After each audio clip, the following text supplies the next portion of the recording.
Welcome everyone. Thank you for joining us for today's webinar, Climate Change and Sustainability, hosted by Ubic Webinars. My name is Vladka Roris and I will be the moderator today. As we all know, climate change is currently one of the most important topics and issue on our planet Earth.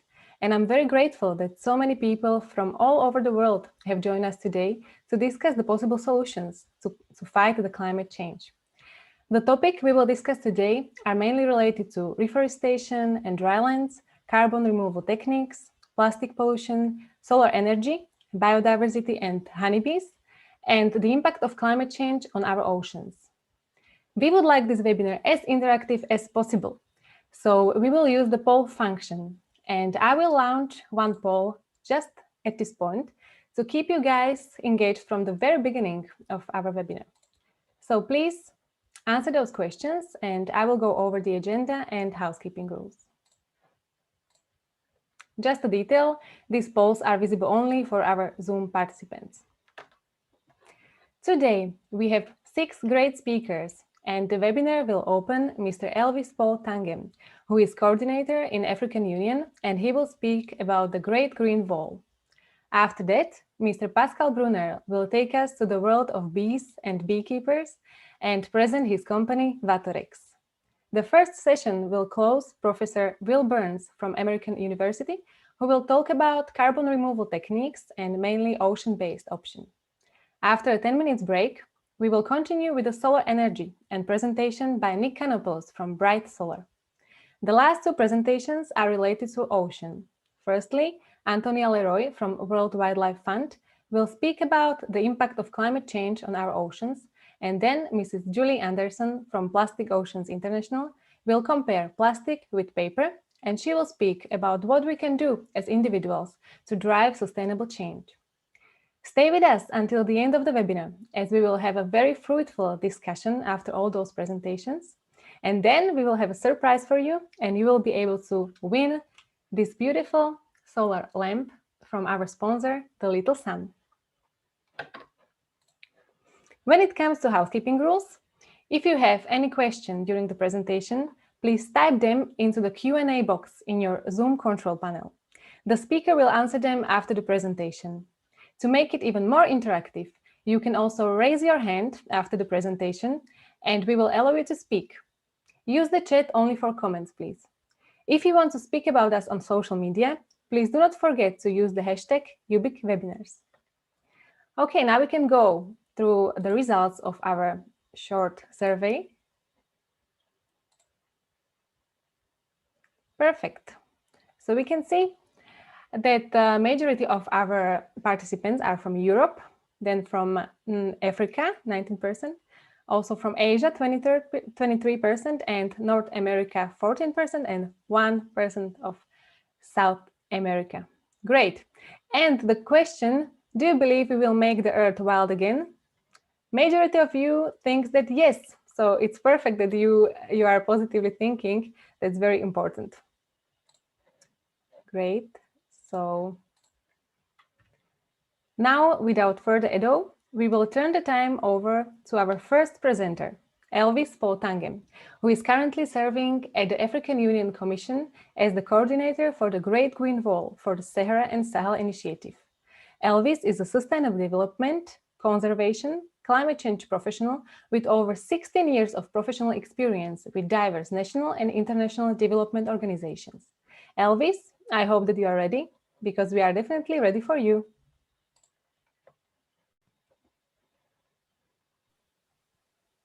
Hi. So, hi, Elvis.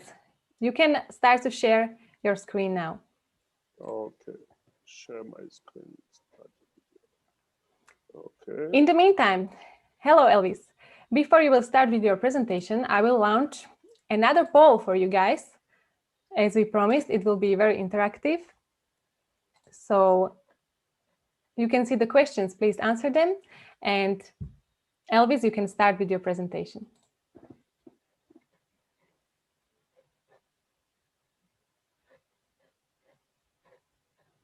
Yes, thank you, everyone. Thank you very much, Ubic Webinars, for the invitation, and thanks a lot for the pride of place. And let me first of all wish everyone here a happy and prosperous new year. 2020 has been a difficult year for us all. Humanity has been shocked to the core. Resilience, the most resilient people have become very, very vulnerable. And so thank you for this opportunity to talk about this flagship Pan-African program called the Great Green Wall Initiative. So my presentation will be the background, the challenges in the Sahel and drylands of Africa, the global context, land restoration, the extent of the Great Green Wall, the project, activities, key achievements, and way forward.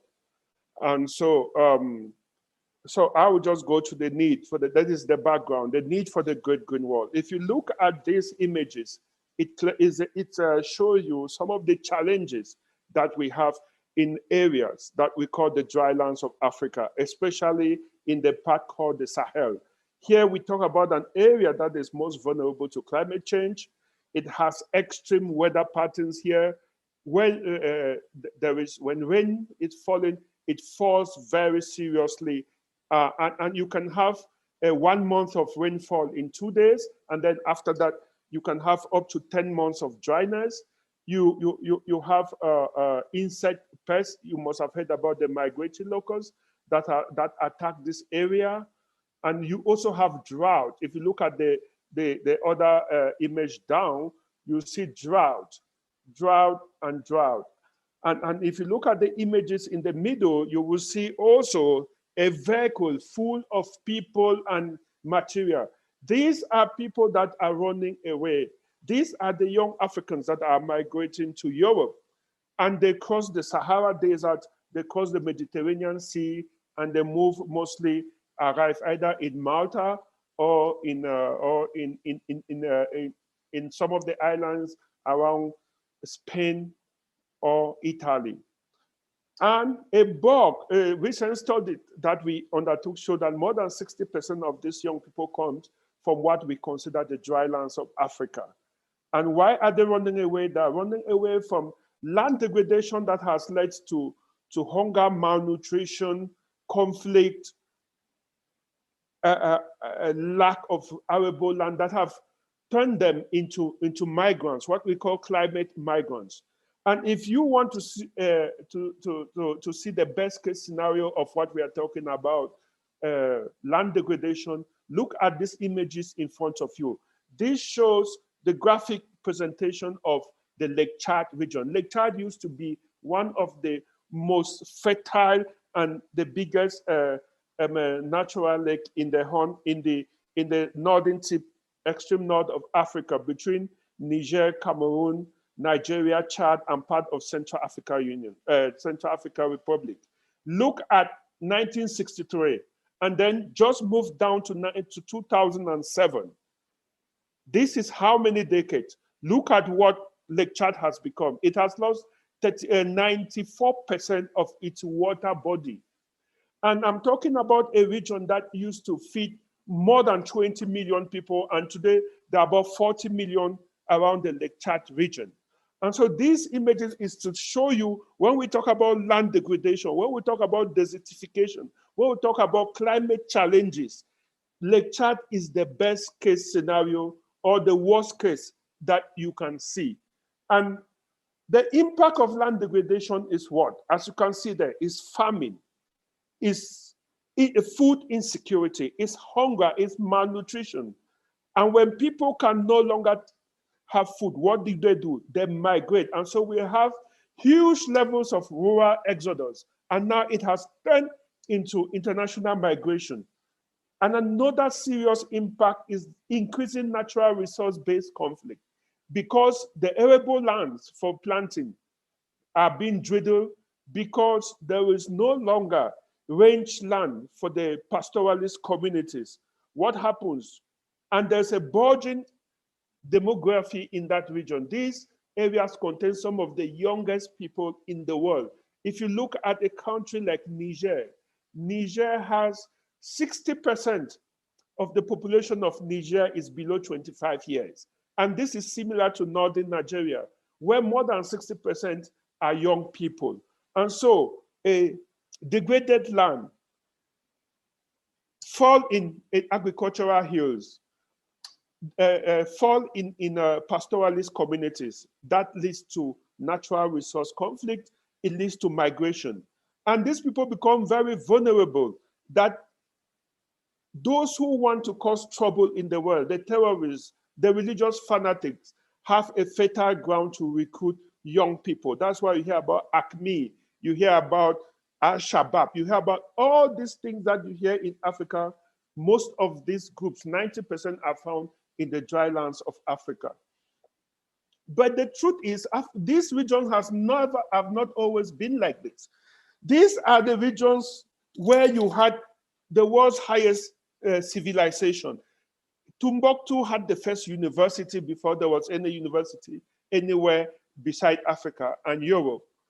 We had the richest people in the world, like Mansa Musa, who history taught us was the greatest, and it was the Bill Gates and the Alan Marks of those days.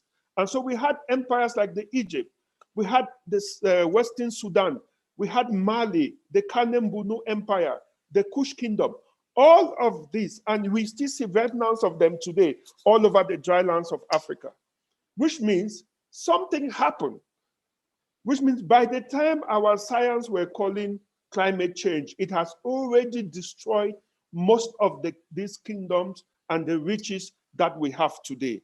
And so I want you to know that these were not poor areas, and they are not poor because they are lazy. They're not migrating because they don't want to work. It's because it's about survival. And so what is the Great Green Wall?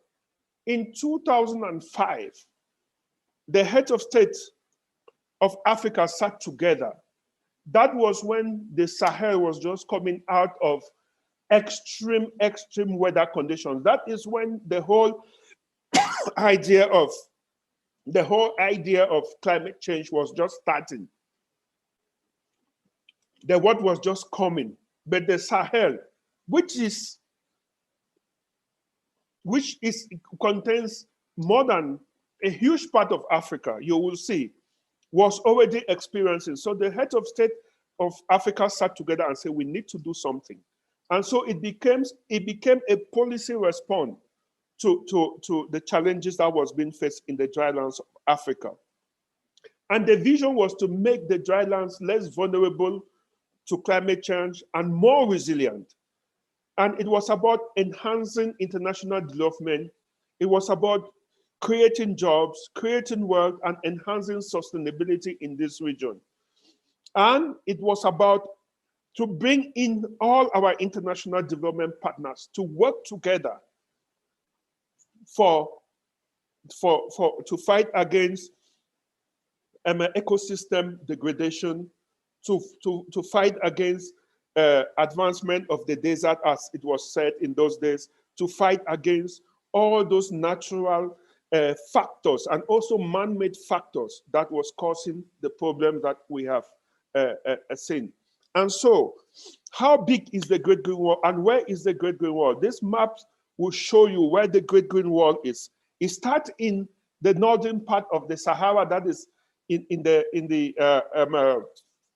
Morocco, in Algeria, in Tunisia, in Libya, and in Egypt. These are the northern countries in Africa.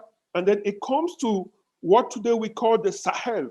And this Sahel is where the bulk of the challenges are. And so the Great Green Wall started, the focus of the Great Green Wall was the Sahel, which is a land 8,000 kilometers by 17 kilometers between Dakar and Djibouti. You can see that it starts right from Mauritania, goes right down to Somalia. And this is, we are talking about 800 kilometers of land by 17 kilometers in the most affected areas. And we also look at, after a decade of implementation, we realize that the southern part of Africa was also suffering from similar challenges. And if you know the Africa world, the southern part of Africa contains the Kalahari and the Namib Desert. And these are areas that are suffering from drought, from dust and sandstorms.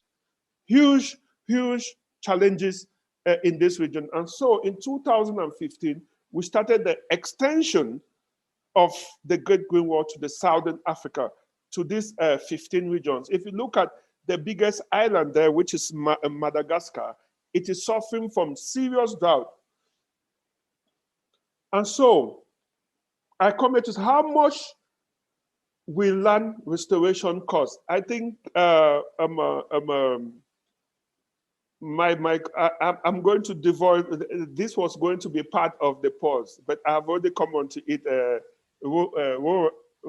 right. So when we talk about land restoration, how much will it cost? How much does it cost to restore land?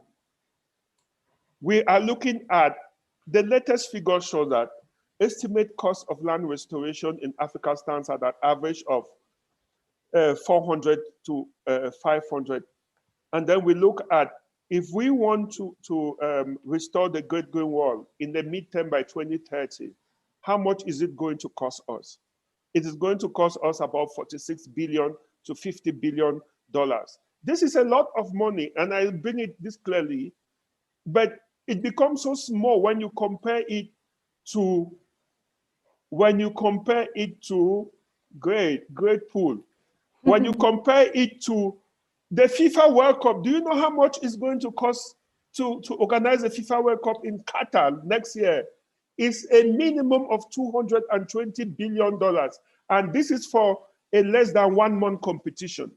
And so I just want to make you understand that when we look at these billions of dollars, it is nothing compared to what the world is putting in other things. Oh, my pool is a bit blocked.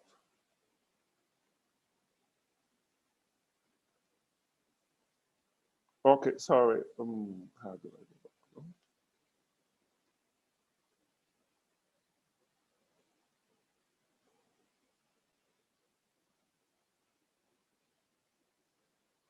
And so we're looking at how much. So we've already talked about the cost of land restoration.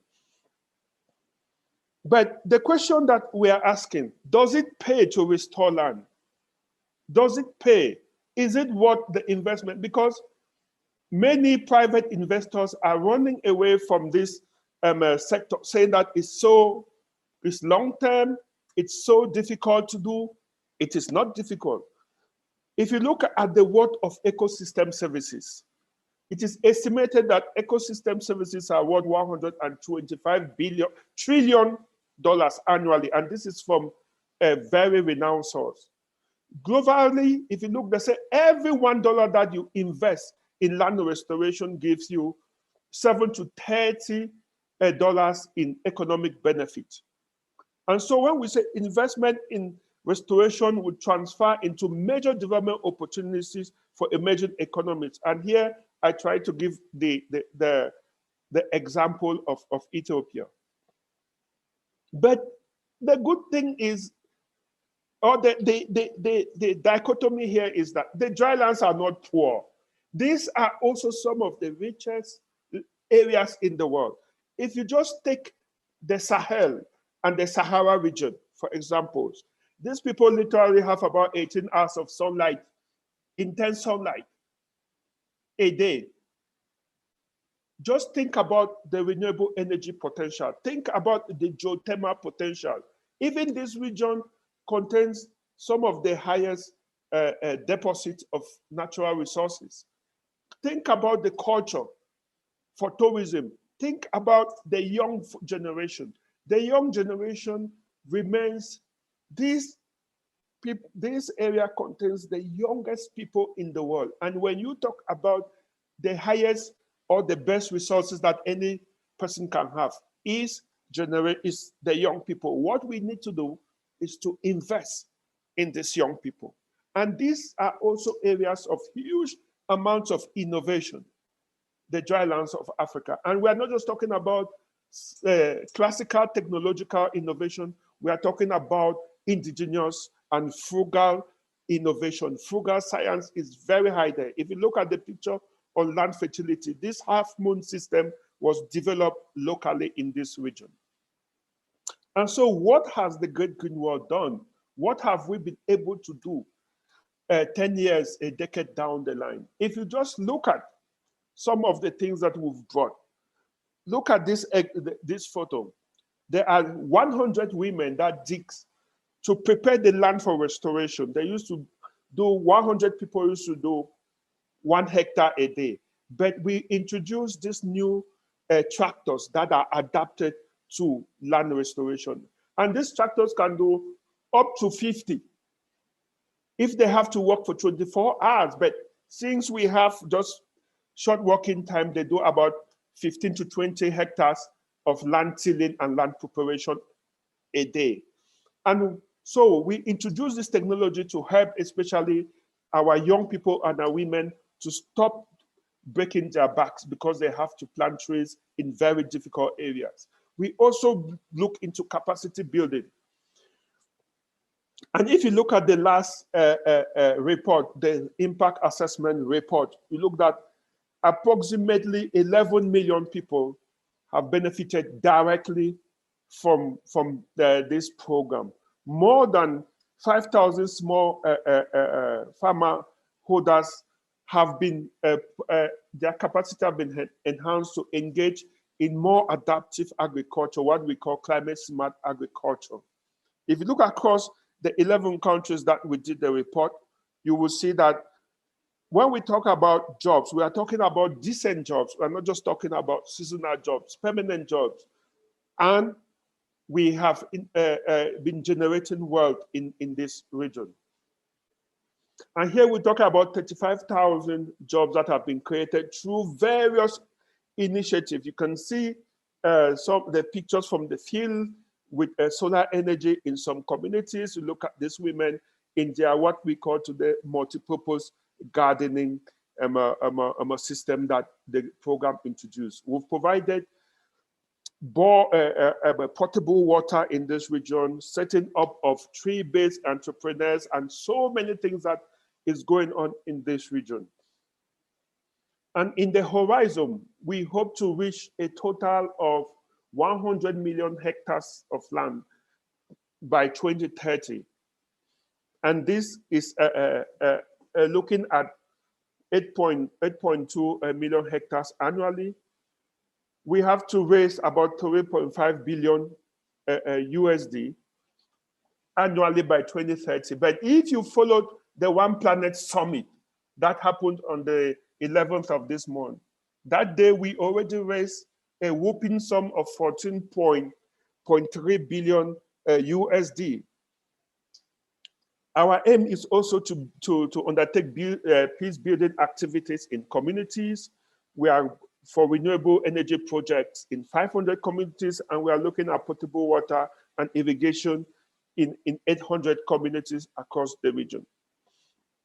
So here what I'm saying, what can we do? I just say you should join the movement. Create the Great Green Wall alternatives. Create Great Green Wall in your schools, plant trees, support tree planting exercises and restoration initiatives in the Sahel. You can sponsor events. You can look at how you can help climate refugees and become a Great Green Wall volunteers. This is for the young people that have the time and the energy.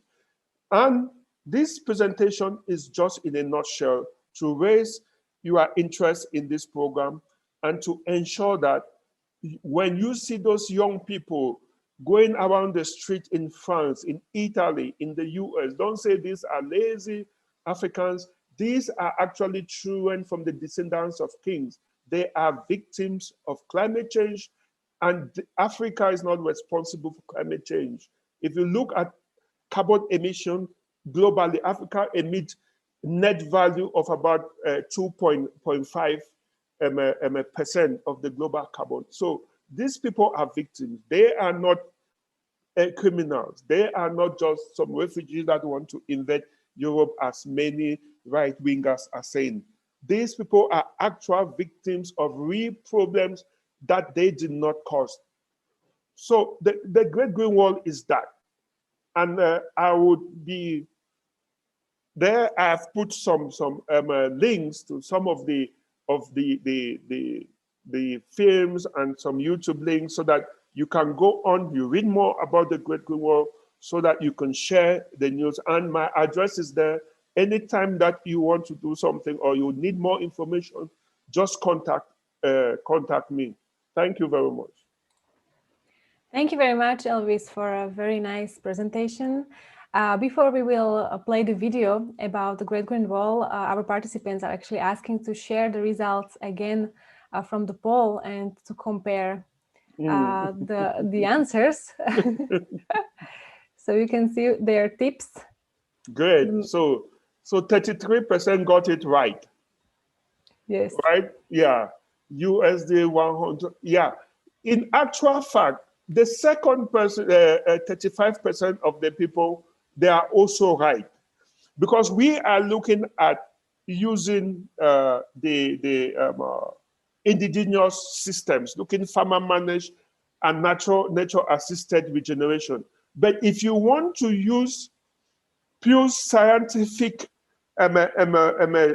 techniques and tools and equipment, it is between 1,000 to 1,200 dollars per hectare per year.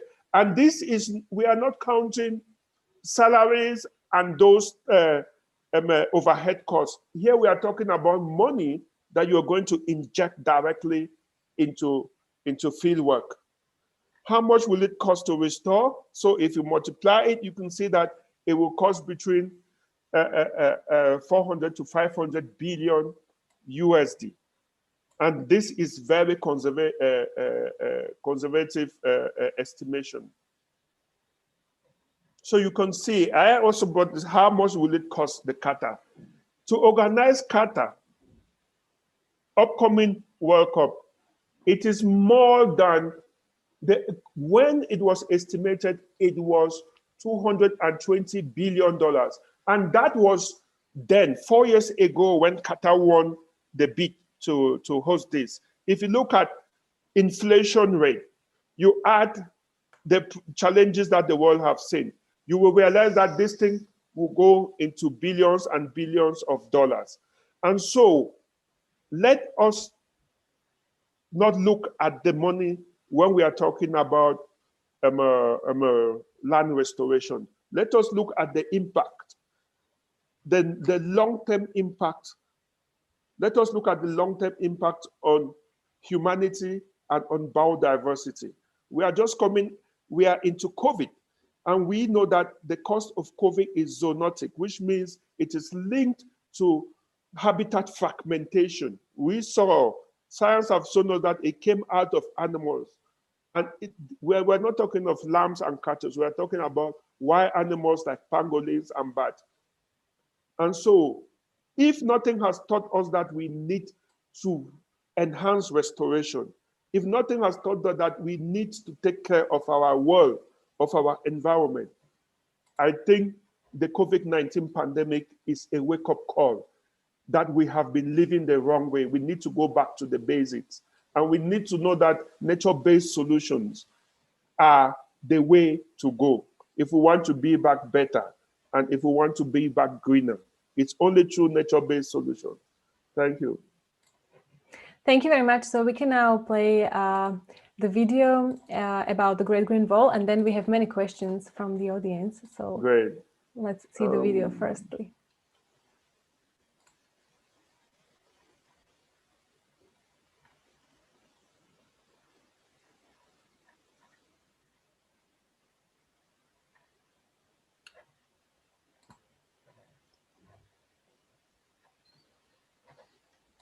Just a second.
Okay, perfect. So we can go now through the questions from the audience.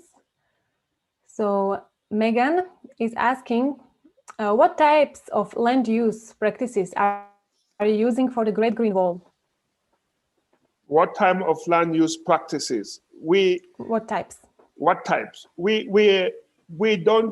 are working with the communities. We are working with the local communities to just to ensure and enhance and to promote what they have been doing.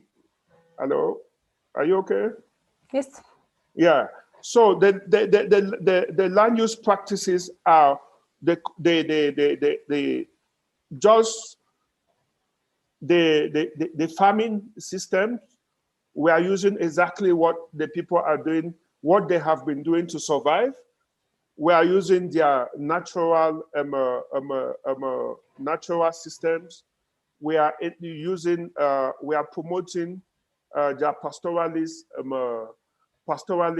and free-ranging style of doing things, and we are enhancing their activities by providing technology, by providing funds to ensure that they can live and grow in their own communities. So what we are doing is just to enhance the sustainable land and water management systems that are adapted to these regions. Because one of the greatest challenges that these people have faced in the days was the introduction of new species of trees. If you go to the region, you will see that in those days, in the colonial days, a lot of exotic trees and plants were introduced, which became very invasive, especially like the eucalyptus tree, which, though very useful today as source of biofuel and source of building materials, has completely deteriorated the situation. So yes, we are using the indigenous systems. We are promoting the indigenous systems while bringing in technology, while bringing in financing to upscale what they have been doing over the years. Yeah. Great, thank you for the answer. Then we have another question from Jonathan. What efforts are in place to also reduce, if not eliminate, the use of firewood as the major source of cooking energy in Africa? Exactly. For example, in Nigeria, oil companies flare gases, but the majority of our rural dwellers rely on firewood for cooking. Yes, this is a very challenging issue, and apart from the fact that the use of firewood itself is what causes a lot of in-house poisoning, that is a big health risk on our people. The use of firewood and the use of charcoal completely destroys the ecosystem. So the effort we are doing, as you can see, is to introduce an alternative source of energy. In some of the projects that we do, we introduce the use of biogas, and this gas comes from the droppings of animals. These regions contain 60% of the animals in Africa, and so pastoralism, the raising and animal husbandry, is a very, very serious activity. So we are promoting the use of biogas through the use of these animal remains. We are also promoting the use of renewable energy. We have a program with the Africa Development Bank, what they call the energy program, which is a $20 billion dollar program to enhance energy and to make use of renewable energy in the Sahel, the wind, the dunes, and the sun and the solar energy. And so these are ways that we want to reduce the use of biofuel and reduce, of course, the cutting down of trees and the use of the ecosystem, which completely destroys ecosystems. Yeah. So there's a lot of work that we are doing as far as energy enhancement is concerned. And you know, energy, when energy comes, development follows. And young people would certainly be more likely to stay in their communities if they have electricity, if they can avoid in-house pollution. Yeah. Okay, great, thank you. We have last 3 minutes and there are many questions, so we will ask you another question, but please stay with us until the end of the webinar as we will have a discussion and we can go over other questions. Sure. So there is a question from Luma. What water harvesting techniques did you use to implement such a big project? The water harvesting techniques that we use, we have various water management techniques.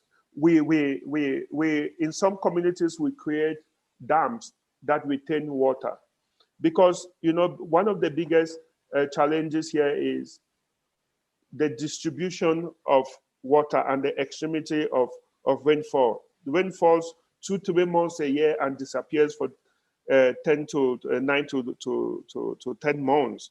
And so to mitigate some of the impact, in some of the projects, we've built dams that retain water. We've even used systems like to provide some sort of plastics that would retain this water for longer period, avoiding capillarity and percolation of this water. We are using all type of system. We also enhance dig waters, like in Chad, where we go to the oasis. We try to extend the oasis, but we also try to harvest some of the underground water. And the truth about is that these areas also have a lot of underground water. And so in some of the areas, we have wells and boreholes that we are using to provide potable water and also to provide irrigation for some of the projects like what you saw with the multi-purpose gardening.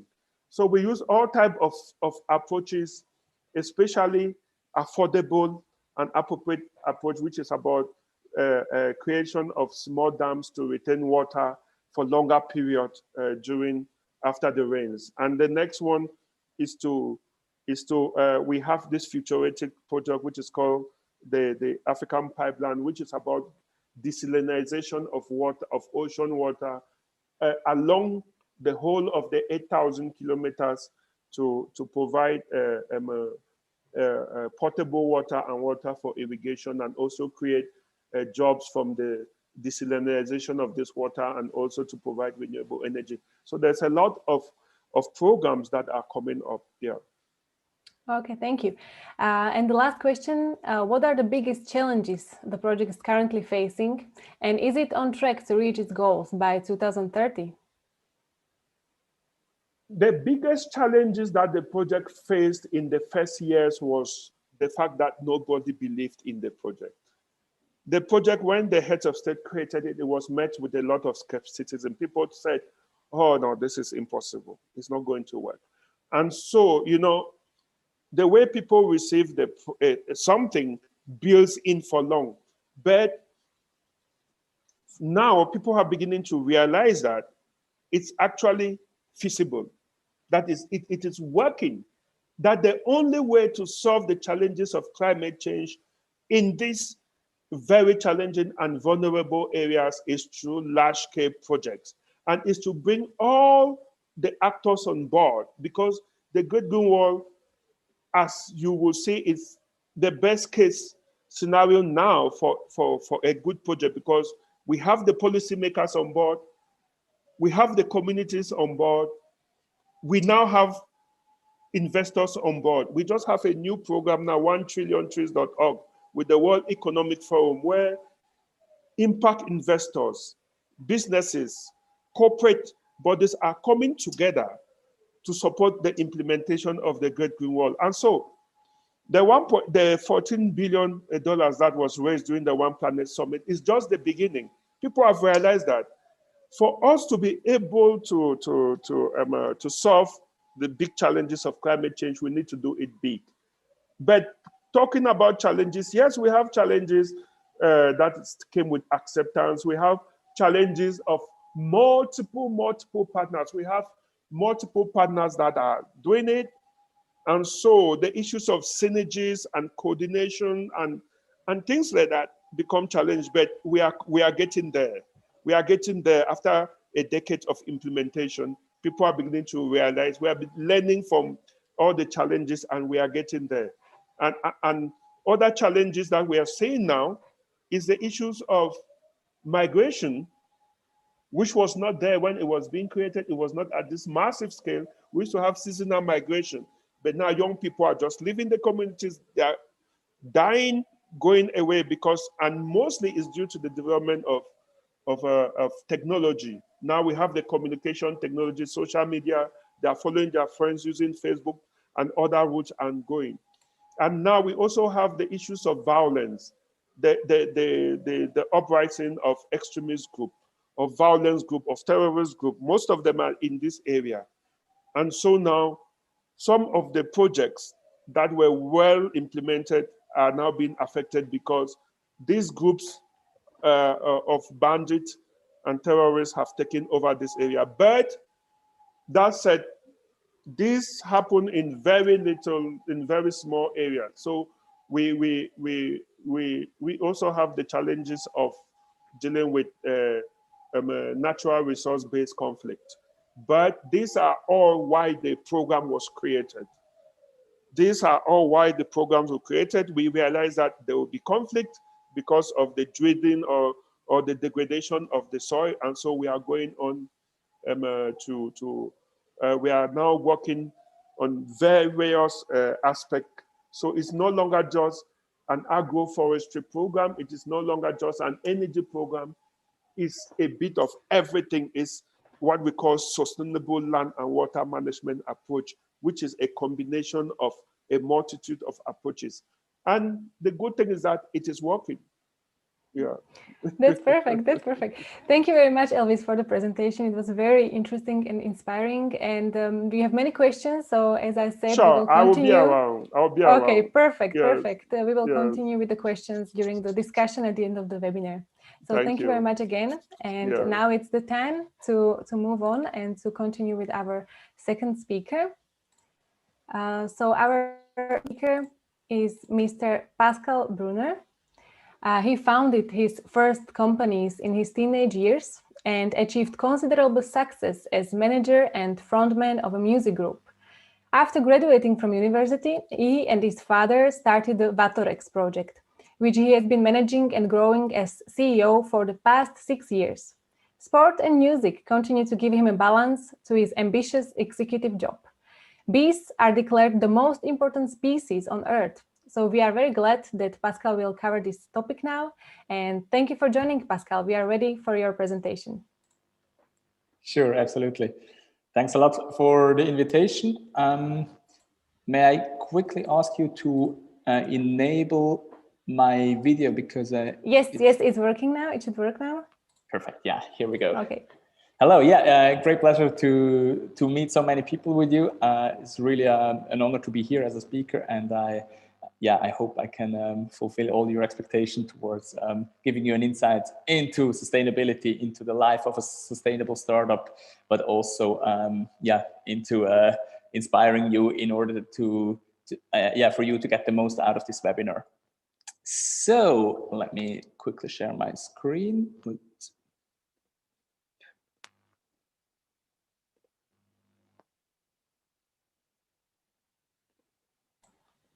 So you can see my screen, right? Yes, we can see. That is perfect. All right, cool. So my name is Pascal Brunner. I'm CEO and co-founder of Vatorex. And at Vatorex, we believe in a world with bees. And I explain to you why we believe in a world with bees. Because basically, if we would live in a world without bees, there would be a gray world, a world without honey, which is obvious, but it would be a world without pollination, without food, and in the end, without life. And we fight this issue by caring about the honeybees, and that's why our vision is a world with bees. Basically, we create innovative and ecological solution to help the beekeepers to have healthier bees and a more sustainable planet, and therefore, yeah, contribute to this very important topic. So I'll first give you a quick overview of what we do, and then I'll talk about several stages of Tech for Good startup and give you some implication which this has. So basically, it all started in 6 years ago when my father and he's a beekeeper for more than 50 years, and he used to do beekeeping since he was a child, since he was 10 years old, and so I became a beekeeper kind of by family. And there is a small parasite which is the Varroa mite. It's a 1.6 millimeter small mite, and this parasite is currently present in every beehive. And so far, beekeepers had to use chemicals in order to treat against this mite, because if you don't treat, a colony would die within 4 years. So my father is a biologist, and he wanted to get rid of chemicals from the beehive, because his mantra is, don't bring any chemicals into a system which you can't bring out afterwards. And that's exactly why we came up with this, what we call Varroa kit. It's a thermal treatment of the Varroa mite, because the bees can sustain higher temperature than the mite can. So at 42 degrees centigrade, the bees survive and the mites get killed. And we have now built a system that has 95% effectivity. So we kill 95% of the parasite per treatment, which leads to a 31% increased bee vitality. And this is what we sold to our first customers at the very beginning of our journey. Then through customer feedback, we received several feedback that basically they wanted more technology for their hives, because there is so much technology can do for the bees. And what we then developed is a full technology suite, which is, you can think of it of a kind of 360 degrees solution for a beehive, which consists of, first of all, of the Varroa kit, which is a standalone product, but we offer it as well in the full hive kit, which is enriched with additional sensors, which give very valuable insights into how a beehive is performing, and for the monitoring of the bees, so you don't have to drive to your hives in order to inspect them, but you get instant monitoring directly on your phone. We combine that with a mobile app, which the beekeeper has access to his full logs, to his full notebook, always on his mobile phone. So basically, it becomes pretty obvious that we care about bees, but in the journey which our company had, we found that it's very important for us to communicate our impact and to communicate our mission and our purpose. So in order to achieve that, what we created was a one-pager where we created an impact model for us, where we summarized how we contribute towards the UN SDGs, to the UN Sustainable Development Goals. And this helped us very much kind of clarify our statement, clarify our mission, and also align that with our values that we have, that we know, okay, we are working for these sustainable development goals, and we can contribute. Even if we are, compared to big corporates, we are still a small startup, but we can contribute. And here comes my first question to you. I'm pretty sure, as you attend a webinar about sustainability, I'm pretty sure you all know these sustainable development goals. And I'm pretty sure as well that we all agree that we should work towards those sustainable development goals, right? Well, then here comes my first question, where you have to decide something, and we have prepared a poll where you can give your answer. And what I want to ask you is, do we for these to reach these sustainable development goals, do we need sustainable business, or do we need sustainable business? Which of those two do we need? Please answer your understanding of these phrases in the poll. I would be very happy to get your answers and also to understand yeah, your input from the audience.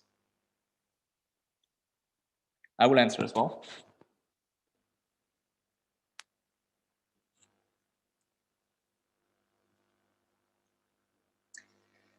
So maybe Vlatka, I would be very happy. Is it possible to get like a live stream of the answers? We can see them, but they are still voting. So the last 5 seconds. Okay, we can start. Perfect. To share the poll, the results. Can you see the results? Yes, I can see them, and I hope and I'm sure all the audience can see that out. So yeah, thanks a lot for answering, and that was exactly what I expected as an outcome. And here comes my point. In the stage where we with VaderX are at the moment, I have to disagree with 82% of the voters, and that's not because I don't say businesses shouldn't be sustainable, but I tell you why. And for that, let's have a look at the stages of a Tech for Good startup. Also, sorry for this for interrupting, but for our YouTube audience, so the participants voted for the sustainable business. Exactly, with 82%. Good. Thanks a lot for this input, Vlatka. So if we look at the stages of a Tech for Good startup, basically it all starts with the idea. You burn for your idea. You yourself, you see the purpose and what you can do with this idea. You burn for it. Then you start building something, you put the team together, you build a first prototype. And then as a second stage in your startup life, it comes to the scientific stage. There it's all about proving it. Prove that you can do a difference, you can change something, you can impact the world.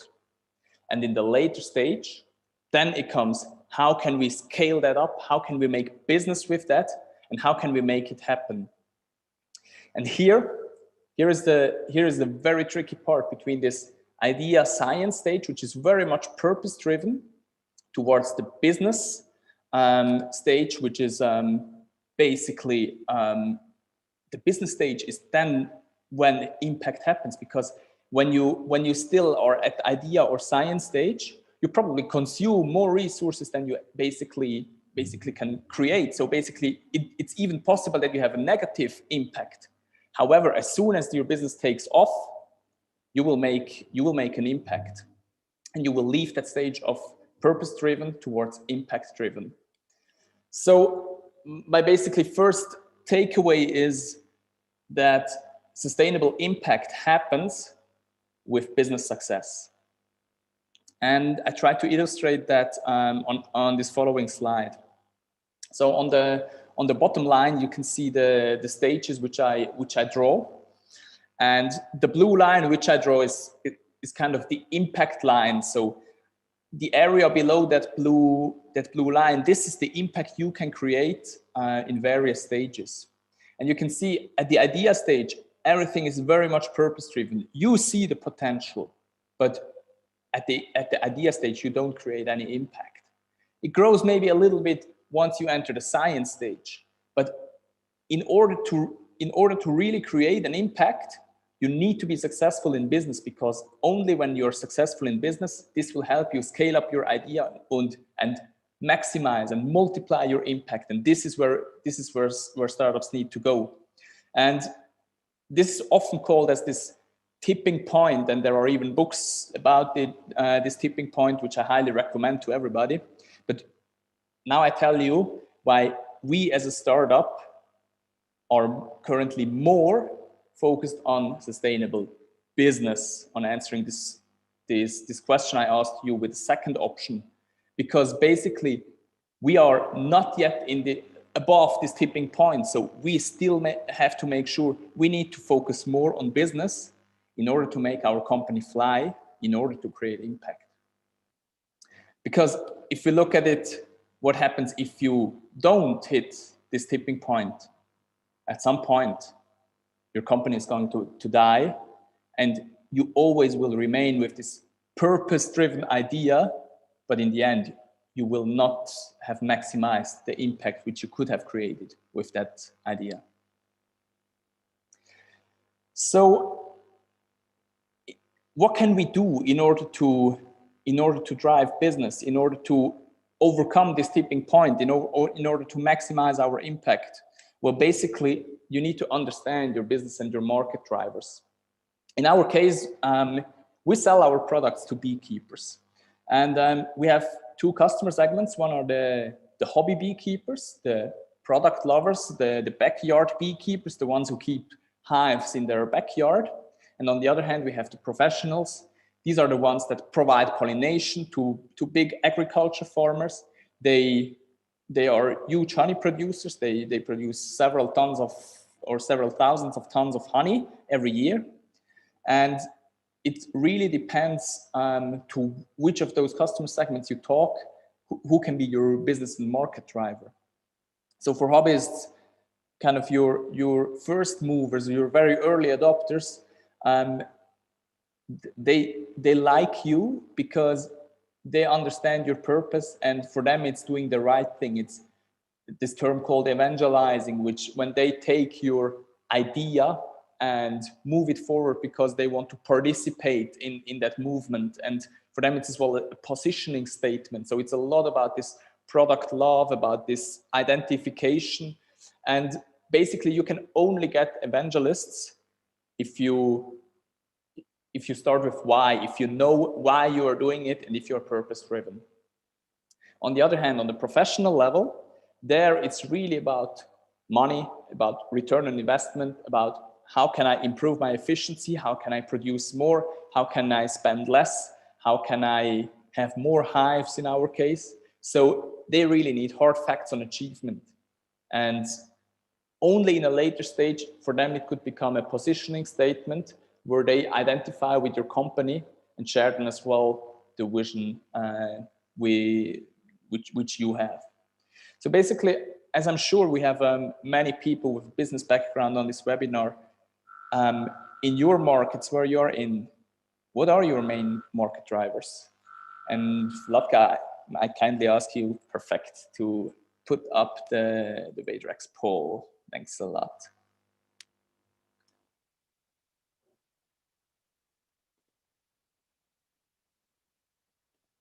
So I give you as well some time to think.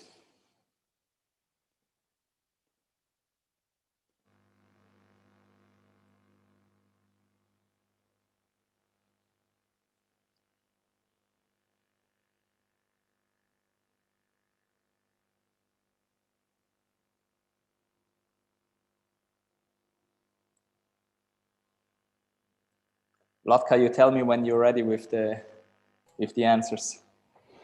Okay, we can still wait for 5 seconds. All right, that sounds super.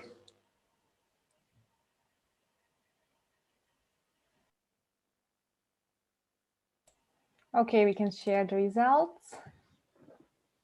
Okay. That's nice to see. We have for the YouTubers, I'll quickly point it out to you. So we have 52% of the answers were doing the right thing, which was the clear leader on that. And the second one was the positioning and participation statement. So it seems that among the audience, we have a lot of people who work with really cool customers who believe in changing the world to something better, and I'm very happy to see that. Basically, what's interesting? Oh, now it's gone. Yeah, like roughly 20% were. It's back. Were mentioning the improved return on investment, which was the clear, which didn't make the race, was on last position. So That's interesting for me to see as well, because I have, especially on our professional level, return on investment is the biggest thing which we see. But it's very interesting to learn about different markets, how that works. Good. So basically this understanding of what drives the business and how can we achieve this tipping point in order to create impact. This brings me back to my initial question, which I asked to you. And basically, it's not about which one, sustainable business or sustainable business. We should ask a different question. So we should ask the right question. And for all of those, this is a small advertising for one of the greatest videos on earth, I think, which is the YouTube video "Start with Why" by Simon Sinek. It's really a very inspiring point. So when we talk about asking the right question, why is always exactly where you should start, because this gives you what's the purpose, why am I doing this? And this is exactly how you can get evangelists. But I think for this specific case, how or for combining the sustainable impact with business success, I think the right question to ask is how can we combine sustainable impact and business? And I can tell you how we do that at VaderX. At VaderX, we combine sustainable impact and business by, at the moment, focusing on our business activities, because we know that business will drive our sustainable impact, and we will stay true to our mission and true to our vision, and always keep sustainability in our heart. And I'm sure you know what's the right way to combine sustainable business and impact in your life or in your company or in your families. And this is something we all have to work on together. And I'm very happy and I hope I can inspire you to find your ways on combining sustainable impact and business. So there was it from Thank you very much, my presentation. Pascal. And I'm very open to all of your questions. Thank you very much for taking us to the world of bees and the beekeepers. And there are some questions from the audience. So is your app and technology easy to use or teach, for instance, for beekeepers and honey producers in more rural areas? Yes, exactly. We have, as most honey producers are in rural areas, we have built the whole technology is solar powered, so that it can be used anywhere in the world with a solar panel and a battery, in order to allow for remote work. There is just a nice comment, which I think is nice to read. If the bee, Einstein said, if the bee disappeared off the surface of the globe, then man would have only 4 years of life left. No more bees, no more pollination, no more plants, no more animals, no more men. Yeah, exactly. Nice to read. I obviously know this quote. Yes. I have to say here, whether it was really Einstein who is the original sayer of this quote, this is a bit doubted in scientific circles. However, I think it says all. Like, the quote is so strong, and it's really very strong with what it says, and I can truly admit to this quote, and I think the quote is right, even if it wasn't Einstein who has said it. Okay, then we have other question from Jeffrey from YouTube. What if a business has not gotten to its successful stage? Does it mean it has to compromise on sustainability? I'm not a big fan of compromises. I think if a business has not yet come to business success, what you should do is pivot and find your way on how you can integrate that. I don't think that, for example, if you want to reduce costs, this has to come to the cost of sustainability.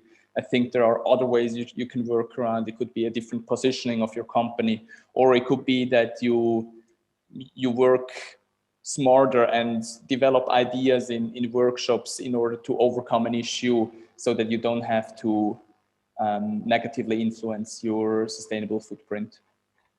Mm-hmm. Then there's a question, sustainable business, but does this lead to take advantage of sustainability in the name of profit? Because the term of business not only means make something happen, but also make money of it. Yes, I mean, absolutely. I mean, this is in the nature of business. And I think every business should be successful in that term in order that it creates profit and that the founders or the investors of that business create profit, because that will then allow more innovation to happen in general. However, I as well believe that once you reach a certain stage of wealth, it's the duty of everybody to share on this wealth. For example, you could share your success with your customers, or you could share your success with your employees, or with your partners. There's many ways in order you can share success. But I say yes, every business should be successful and every business should make profit, because otherwise it can't bear its cost. And if a business can't bear its cost, at some point it will go down, and then you lose all your sustainable impact. Great, thank you for the answers. There is another question from Milena. What is your strategy to reach as many beekeepers as you can to maximize your impact? Yeah, we use, currently we use so-called pilot installation with commercials, because we know that commercial beekeepers, they have very strong networks and they are well connected among the countries. And once we can enter these networks through successful pilots, this will help us reach more people, and then through the professionals we will as well reach other associations, other hobby beekeepers, and then through this we can build our brand and spread our name. So if we have professional beekeepers around here, or if somebody knows a professional beekeeper, take a screenshot from this slide at the moment and contact me anytime. Okay, so we have the last question. What do you see as your biggest challenges in your startup right now? Well, currently the biggest challenge is managing growth. We grew from 4 people 12 months ago to 9 people, which we are now, and such disruption within the startup comes with challenges, and you need to organize a team spirit. You need to organize processes, and this is one of the biggest challenges, especially in this situation of a pandemic where everybody in Switzerland is in home office at the moment. So even though technology is advanced, but I personally still like much more meeting people in person. So this is a bit of a challenge for me at the moment, but we'll overcome that, and I'm very optimistic that we can handle even further growth. Perfect. And the last thing from Edmund, he wanted to know if you use the technology once, is it possible to use it again and again? He just didn't understand. Yes, so exactly. So the technology is basically meant to be within the hive and then remain in the hive and do the treatments repetitively altogether over the year, next season, and so on. So yeah, because we want to create an impact and not just create money. Okay, thank you very much for the presentation again and for being with us. I'm not sure if you will be able to stay with us for the discussion at 6:20, but there are also other questions. So if you will be here, that would be great. If not, I understand that you have also some other duties, but thank you again for— Sure, absolutely. Thanks a lot for your patience and for your for your participation. And I wish you a lot of success, a lot of fun and success with the other speakers as well. Thank you a lot. Thank you. So now it's time to move on and to go to introduce our third speaker. The third speaker today is Mr. Will Burns, who is Professor of Research and founding co-executive director of the Institute for Carbon Removal Law and Policy at the American University in Washington, D.C., and a visiting professor in the Environmental Policy and Culture program at Northwestern. Before that, he served as director of the Energy Policy and Climate Program at Johns Hopkins University and Assistant Secretary of State for Policy. State for Policy and Culture Program at Northwestern. Sorry, Bill, you just. I will just share the screen so they can see your bio.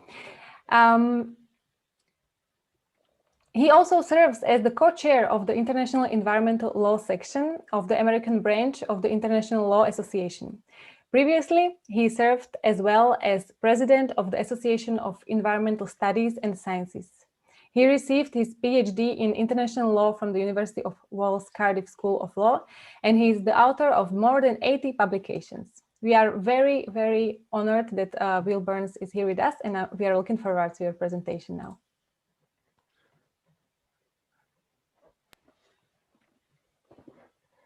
Okay, thank you very much, Radka, and let me get this set up, and then I'll share. Yes, please share your screen. Okay.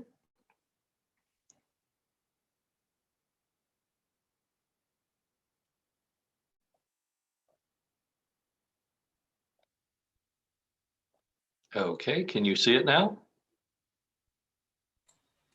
Not yet. Okay, let's see. Hold on one second. Try this once more.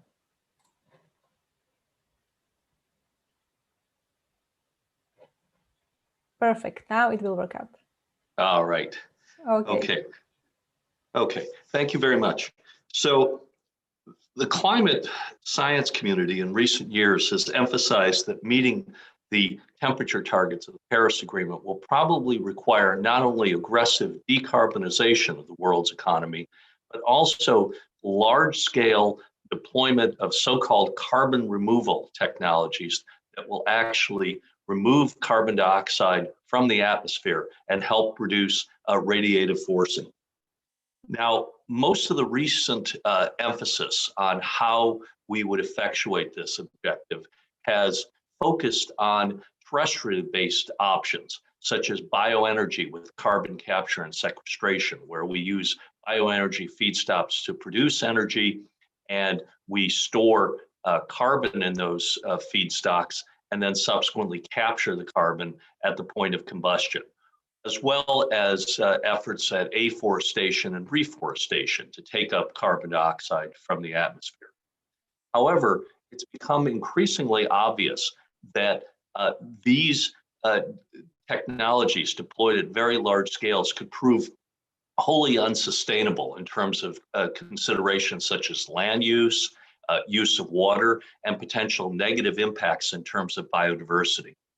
And as a consequence, in recent years, there's been more focus on the potential option of so-called ocean-based carbon removal processes as part of a portfolio of carbon dioxide removal options. And what I'd like to briefly do is talk about some of those ocean-based carbon removal options in terms of their potential benefits, their potential risks, and how we might govern those primarily at the international level. So let's talk about the one that's been discussed most often in recent years, and this is called ocean iron fertilization. So the essence of understanding ocean iron fertilization is to understand the role of phytoplankton in the world's oceans in terms of sequestering carbon. So phytoplankton obtain energy through the process of photosynthesis. So they absorb carbon dioxide from the oceans and they convert it to organic carbon, which is stored in the organism's tissues. And indeed, half of all the photosynthesis that occurs on Earth happens in terms of the uptake of carbon by phytoplankton species. Now, most of this organic carbon that's produced in this photosynthetic process is immediately released when zooplankton species consume phytoplankton species at surface. However, a small portion of the remainder of the carbon is effectively removed in the system and transported to the deep ocean when organisms die in a process called the biological pump. As a consequence, some researchers have argued that if we could stimulate the growth of phytoplankton, we could take up more carbon dioxide from the atmosphere and help reduce radiative forcing. Now, where would this be done? Most researchers who advocate ocean iron fertilization argue that there are certain areas of the world's oceans, about 20 to 25%, primarily in the Southern Ocean, where there are high levels of critical macronutrients, those being phosphorus and nitrogen, but there is a shortage of a critical micronutrient, which is iron. This iron deficiency, it's argued, severely limits phytoplankton production in these areas. So advocates of ocean iron fertilization argue that if we were to seed these areas with substantial amounts of iron, it would massively increase phytoplankton production, which would take up much more carbon dioxide, a portion of which would ultimately end up in ocean sediments when these organisms would die. Early reports of ocean iron fertilization argued that this could be remarkably effective. One study indicated that it could ultimately reduce concentrations of carbon dioxide in the atmosphere by as much as 25%, and that it could be done for only $2 to $5 per ton of carbon that would be sequestered.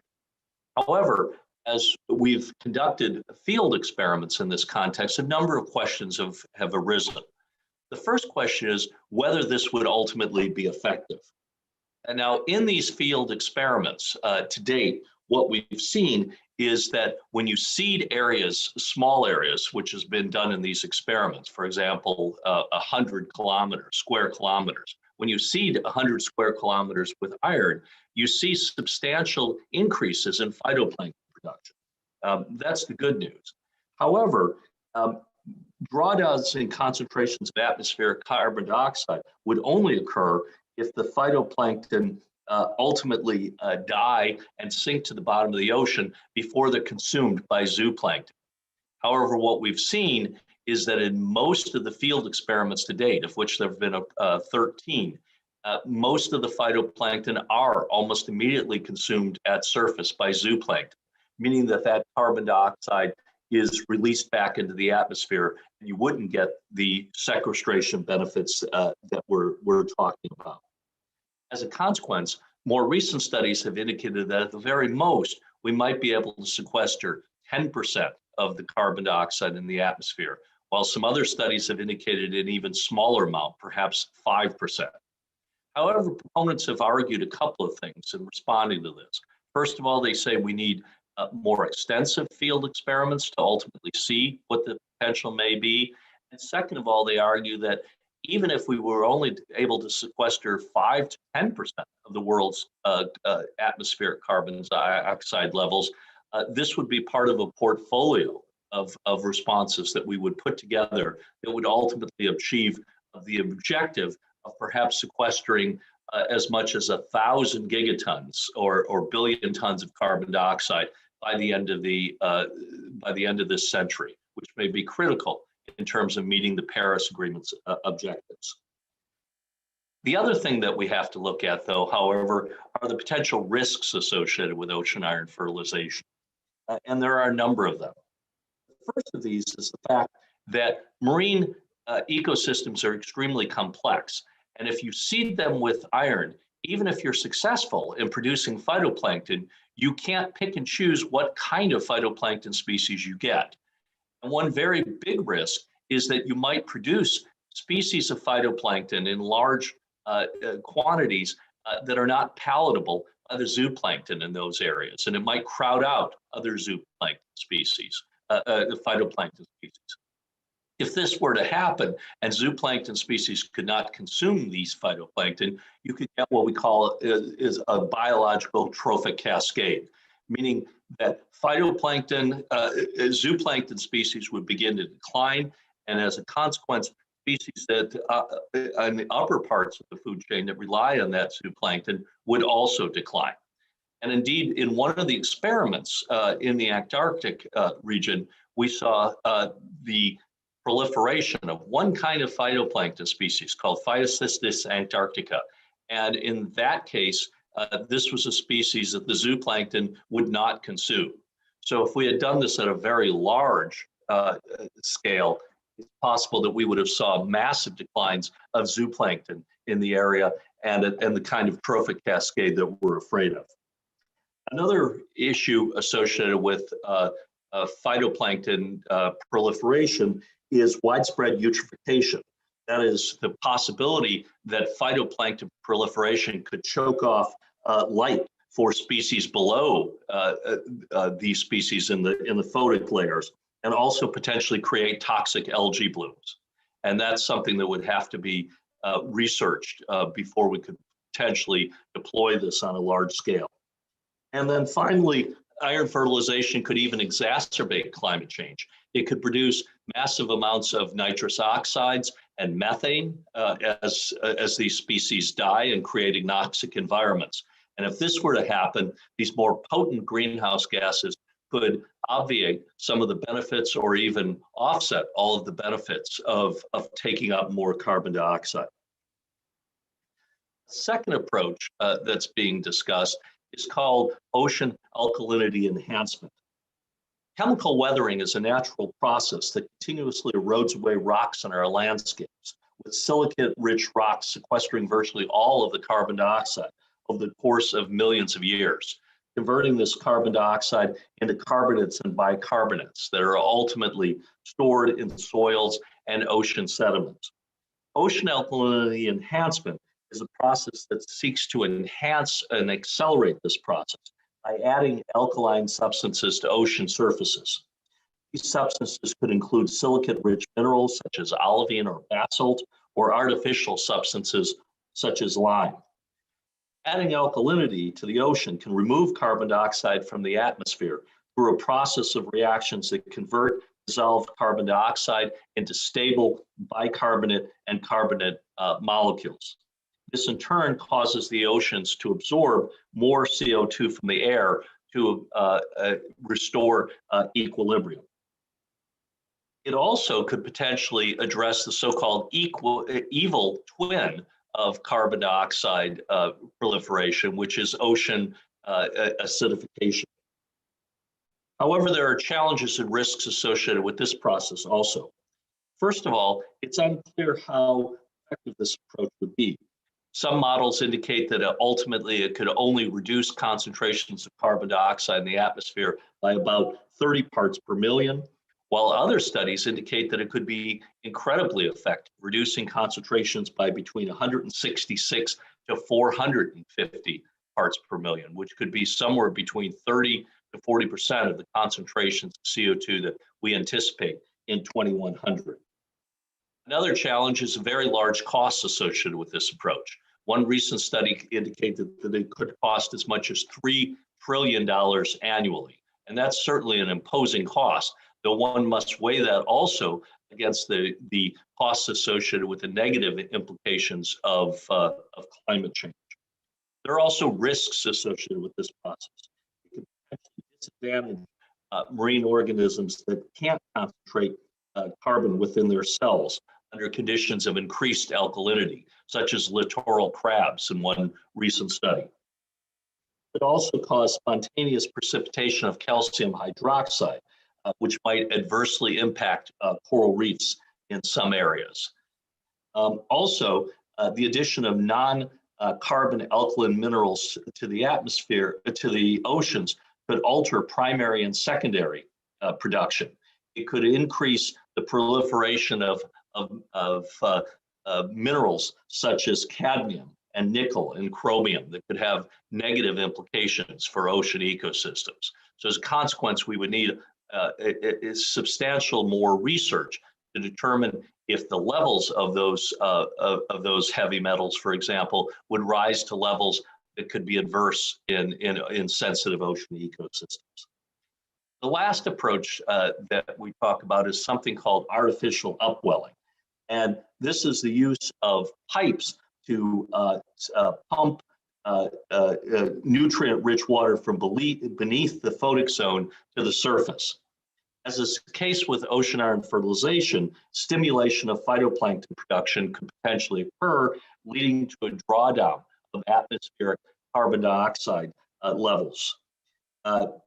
The techniques for artificial upwelling include giant sea pumps that could be powered by offshore wind farms, for example, the use of wave power, or the use of plastic floating tubes that would be sunk to hundreds of meters deep in the world's oceans. But there's serious questions in this context also. This includes effectiveness. Some studies indicate that at the most, this could draw down a gigaton or 1 billion tons of carbon dioxide annually. And as I've indicated before, we might need somewhere between 15 to 20 gigatons of CO2 to be taken from the atmosphere annually. This, of course, thus would be a modest contribution. But proponents argue that, again, if we were to couple this with other carbon removal approaches, it could make sense to do this. There's also risks associated with this approach. The drawdown of CO2 in marine environments could exacerbate ocean acidification.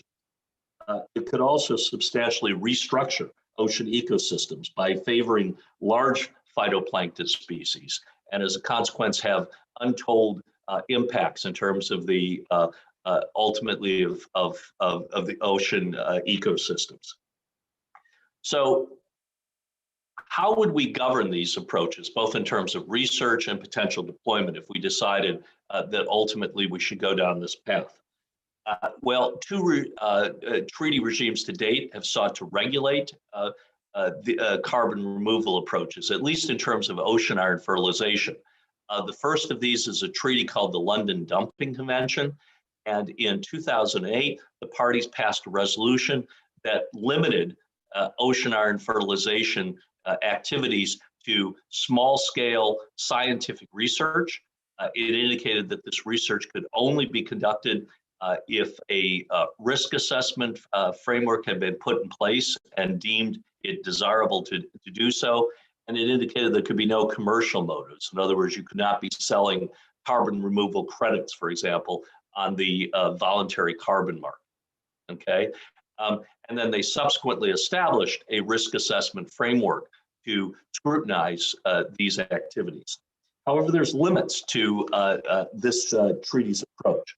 First of all, the resolutions that the treaty regime passes are not legally binding on the parties. Second of all, this resolution is limited to ocean iron fertilization, so it wouldn't regulate the other carbon dioxide removal approaches we talked about, though the parties might presumably, if these other activities were to begin in terms of experiments or potential deployment, potentially expand this resolution to encompass those. There's another treaty called the London Protocol, which has grown out of the London Convention, and it has passed an amendment to the protocol that would regulate so-called marine geoengineering activities, which would encompass all of potentially of the carbon removal approaches that we've talked about. It's initially only focused on ocean iron fertilization, but it could be expanded to regulate the other activities that we talked about, and it would require permits to be issued by the nationals, by the national governments in which the nationals were engaged in these activities, and it would require risk assessment, risk assessment framework, as we talked about above. But this amendment is limited currently by a number of things. First of all, it requires that at least 34 countries accept this amendment, and to date, only 6 countries have. Moreover, this London Protocol only binds 51 countries, and it doesn't include one extremely important country in terms of the potential use of this technology, which is the United States. Another regime that's looked at marine geoengineering approaches, including ocean iron fertilization, is the Convention on Biological Diversity. It's also passed a resolution that has limited these activities for now to small-scale scientific research. Again, no commercial gains can be had from these, and also, again, requiring a, quote, thorough prior assessment of the potential impacts in the marine environment. Again, this is the resolutions passed by the Convention on Biological Diversity are voluntary and also focused only on impacts on biodiversity. And so it wouldn't encompass potential negative impacts in terms of human health, for example, that might be associated with these activities. There are other regimes in the future that might also regulate these activities. I'll go through these very quickly, given our time limitations. The Convention on the Law of the Sea provides for the right to conduct marine scientific research, so it would permit, presumably, research on the kind of approaches that we've talked about. However, it also indicates that if these were to occur in territorial seas within 200 miles of a coastal state's shores, for example, that the coastal state would be able to regulate these activities. Moreover, it provides that in cases where harms might occur, both in terms of research and potential deployment of these technologies, that there could be liability. If other states, for example, contiguous states were to be injured by these activities if they were to be deployed. And in the future, there is another treaty that's being developed under the Law of the Sea Convention called Biodiversity Beyond National Jurisdiction to regulate activities on the open oceans. This could also potentially limit the scope and use of these technologies. For example, it's contemplated that this treaty will establish marine protected areas, and it might limit the potential deployment of these technologies within those protected areas, given how sensitive they are. Moreover, the treaty contemplates environmental impact assessments, including transboundary environmental impact assessments that would require consultation with other states that might be potentially impacted by these approaches. And that would require consultation if countries contemplated deploying these technologies, even within coastal areas, if it might have impacts on the open oceans, for example. And then finally, it's contemplated that the Paris Agreement might also have a jurisdiction in these cases. The Paris Agreement calls for mitigation of climate change. Mitigation is defined to include not only reducing one's greenhouse gas emissions, but also enhancement of sinks. And sinks are things that take up carbon dioxide. So it is possible that countries in the future might claim that part of their nationally determined contributions and their mitigation commitments would include taking up carbon dioxide through the use of these kind of approaches. And then it could be regulated under the Paris Agreement. Paris Agreement has a number of provisions that might be pertinent in this context. For example, it indicates that if parties take response measures that might have implications for the oceans or implications for sustainable development, that the parties are to scrutinize those. And that might occur within a number of different forums within the Paris Agreement. There's other international regimes that also might potentially regulate these activities. This would include the Straddling Fish Stocks Convention, which regulates potential adverse impacts on fish that might occur, for example, in the deployment of some of these technologies. Regional marine pollution regimes and regional fisheries regimes might also seek to assert jurisdiction in this context.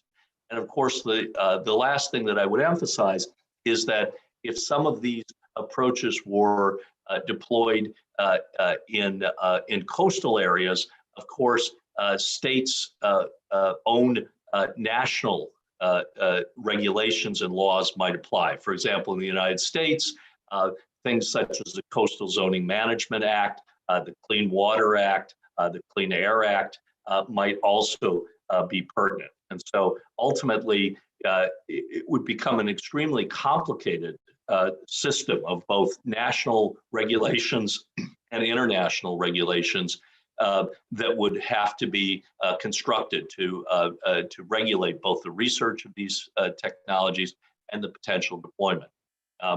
But given the fact that climate change could have some extremely negative impacts in the future in terms of the world's oceans, one would have to weigh the risks associated with deployment of these technologies with the risks associated with unchecked climate change. And so it is likely that the world community in the longer term will have to engage in these kind of exercises and determine if these approaches have any role to play in terms of addressing climate change in the future. And it will have implications for sustainable development, both potentially positive in terms of potentially helping to ameliorate climate change, but also, as we've suggested in terms of the risks here, potentially undermining sustainable development goals. And that will be the challenge of the world community in terms of scientific assessment and potential legal regulation. And I'll conclude there. Thank you very much. Thank you very much, Will, for a very comprehensive presentation. We have, of course, questions from the audience. So Theo Jean is asking, is this technique suitable for lakes or rivers?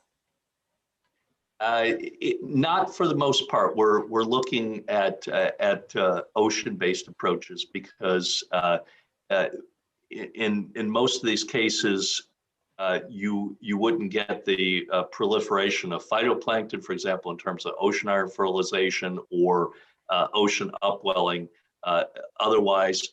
And in terms of the alkalization enhancement, that also would be effective only in ocean-based ecosystems.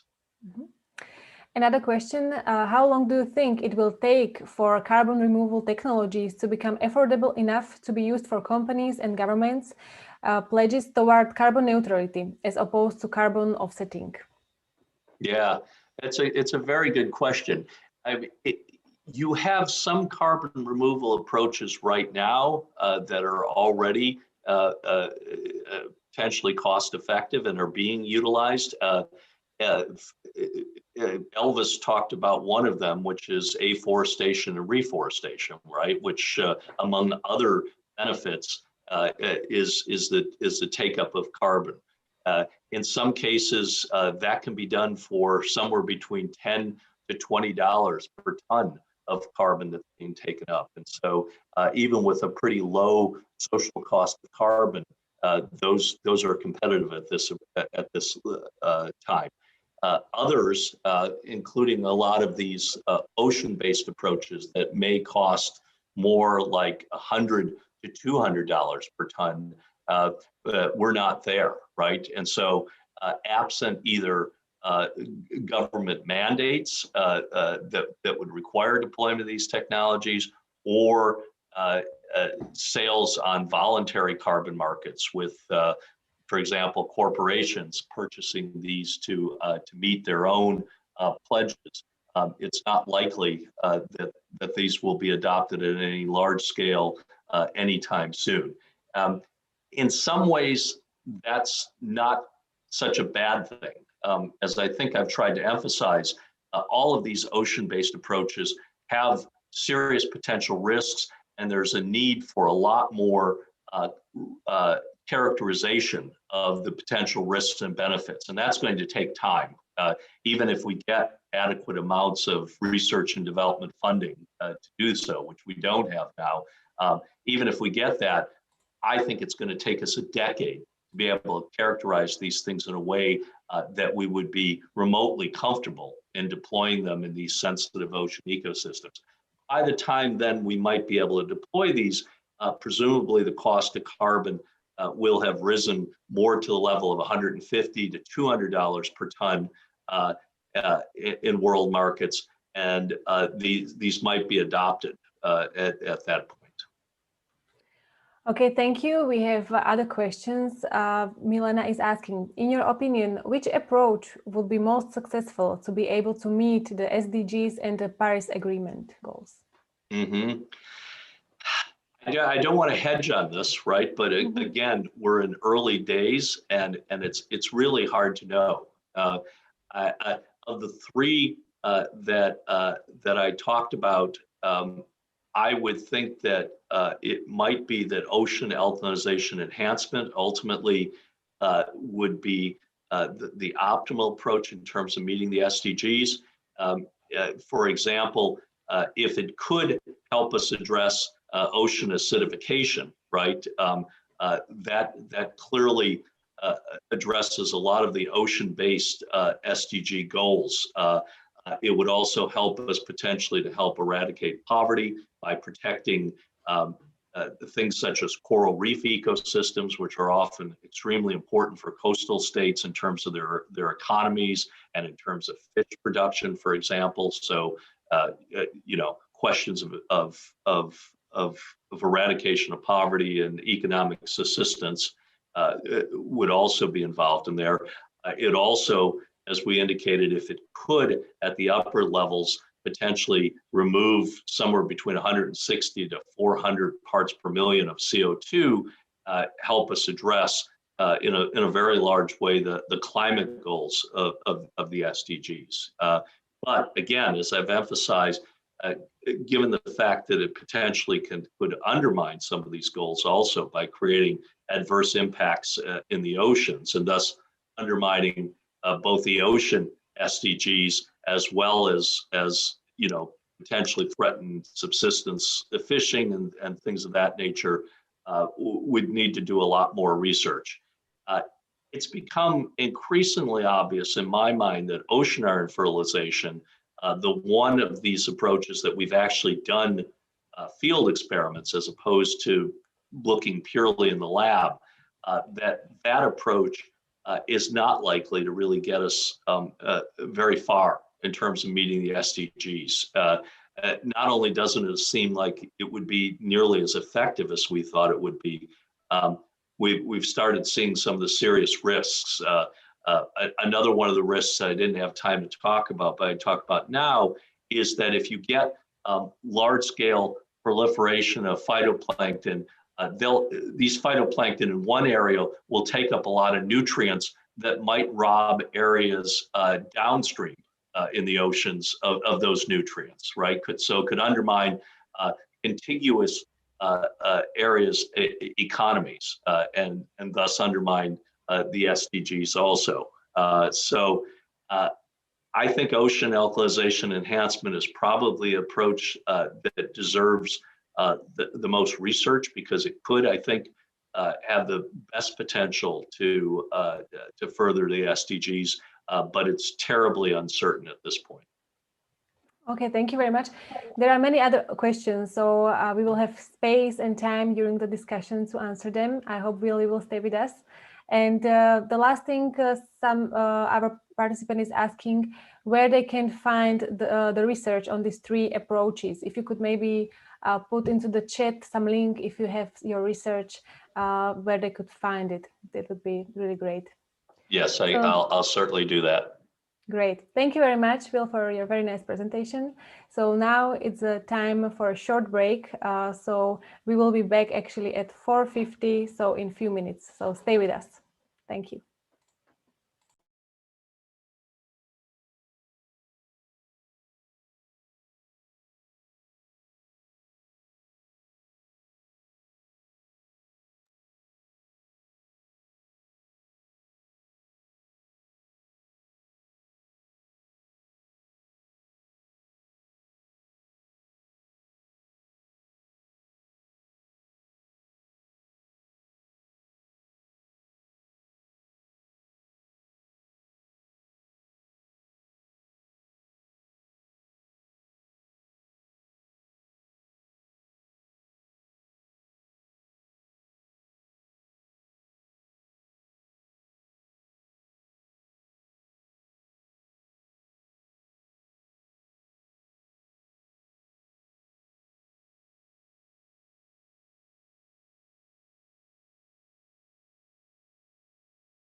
Hi, so we are back now after a short break, and it's time to move to another speaker.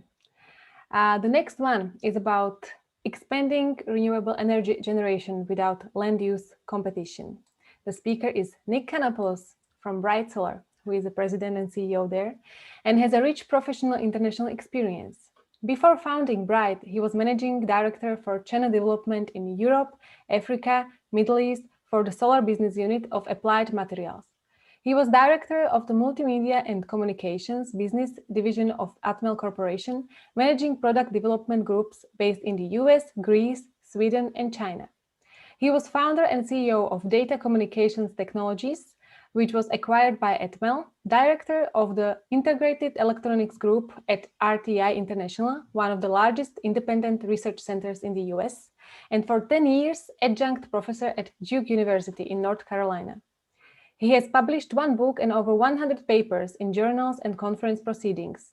He has 6 patents issued and pending, and is a member of several international trade and scientific organizations. Thank you very much, Nick, for being with us, and we are looking forward to your presentation. Thank you for having me. Let me share my screen. Sure.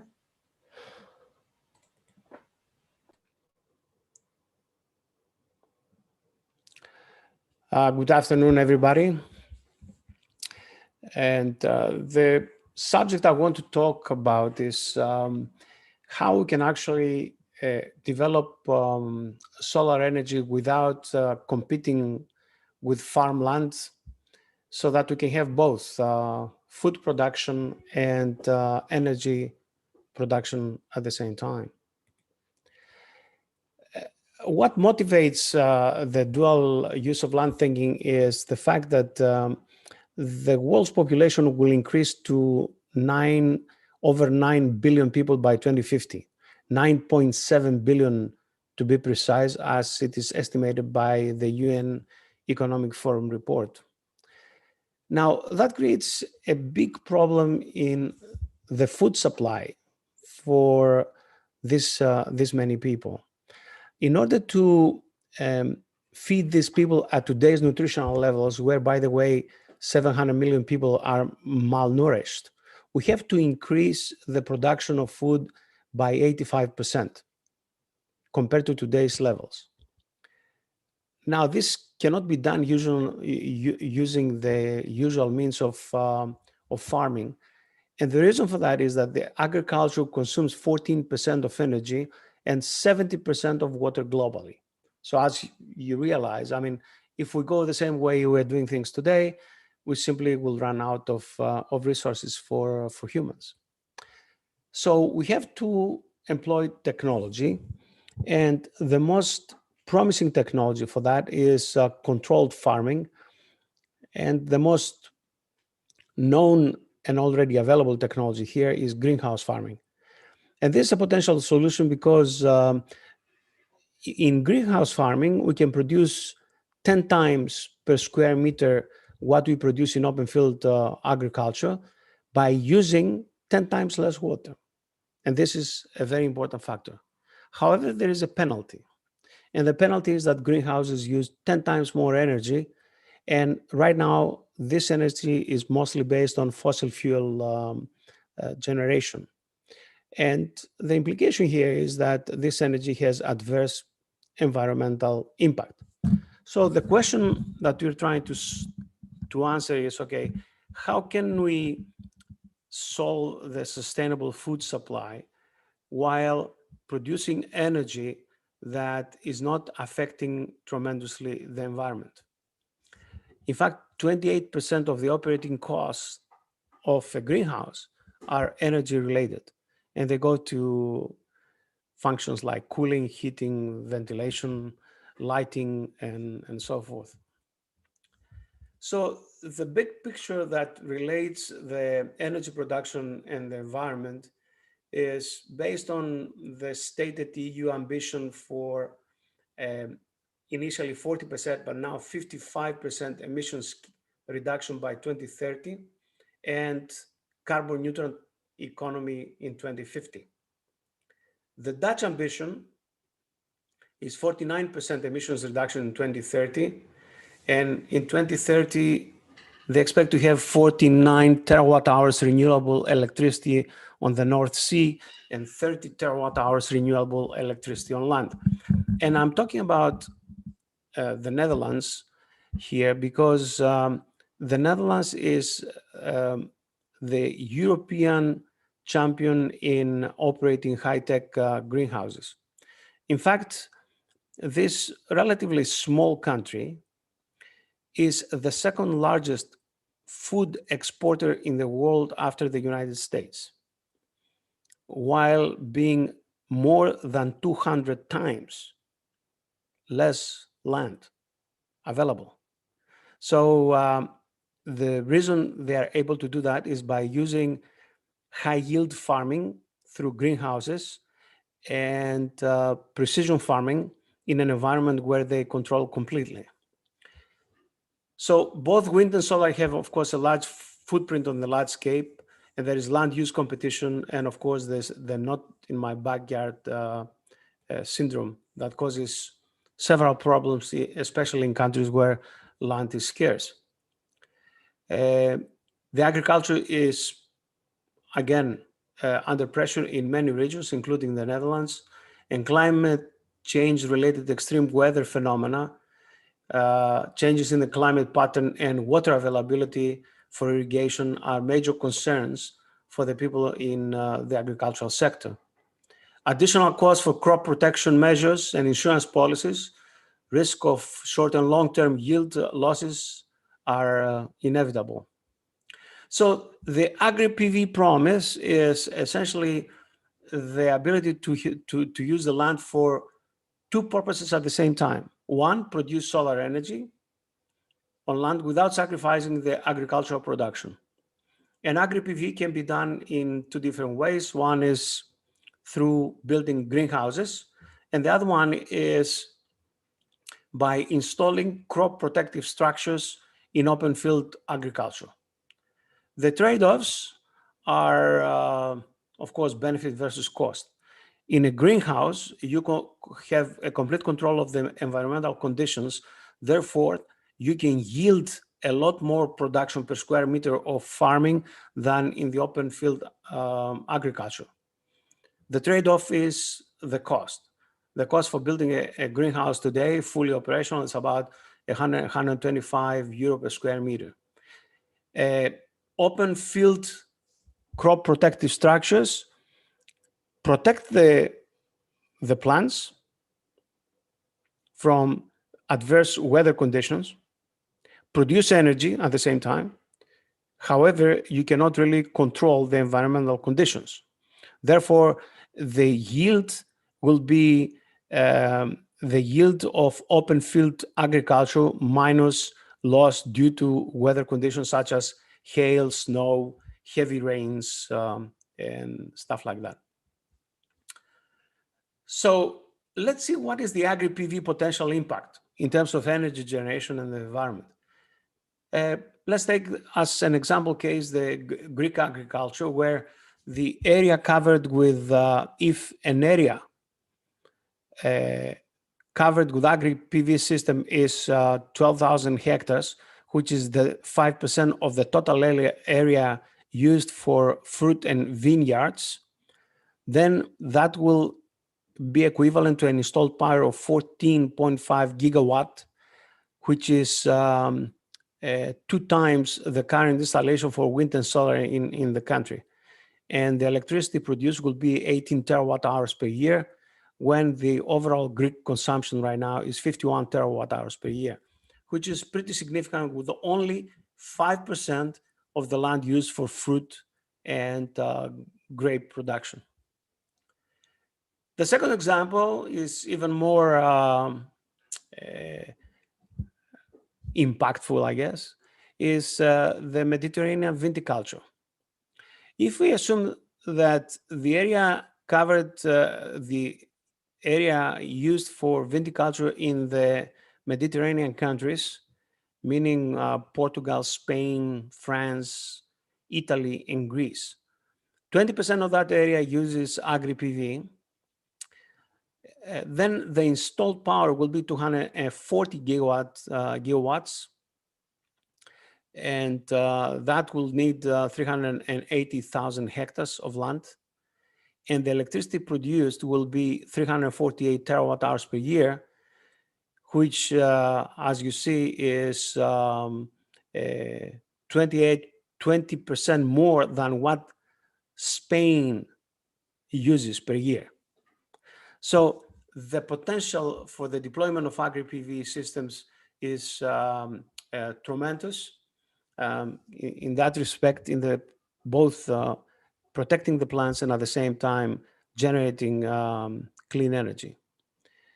The Dutch fruit cultivation area covered 4,000 hectares, or 20% of all fruits cultivated in the Netherlands. The installed power 4.8 gigawatts, and the electricity produced 4.3 terawatt hours per year, when the overall solar in the Netherlands is 5.2 terawatt hours per year. So these examples illustrate how we can install clean energy production without sacrificing land for cultivating food. How to realize the potential impact? We have to answer basically three questions. Can it be done from the agriculture point of view? Should it be done from the business and financial point of view? And may it be done from regulatory and social points of view?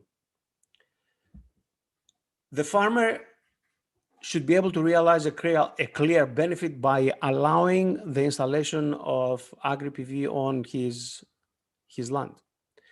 And the question here is, okay, what happens with the crop yield under agri-PV systems? How does the reduction of light affect quantity and quality of the cultivated crops? How well the crops are protected against extreme weather? Can this generate an economic benefit for the farmer?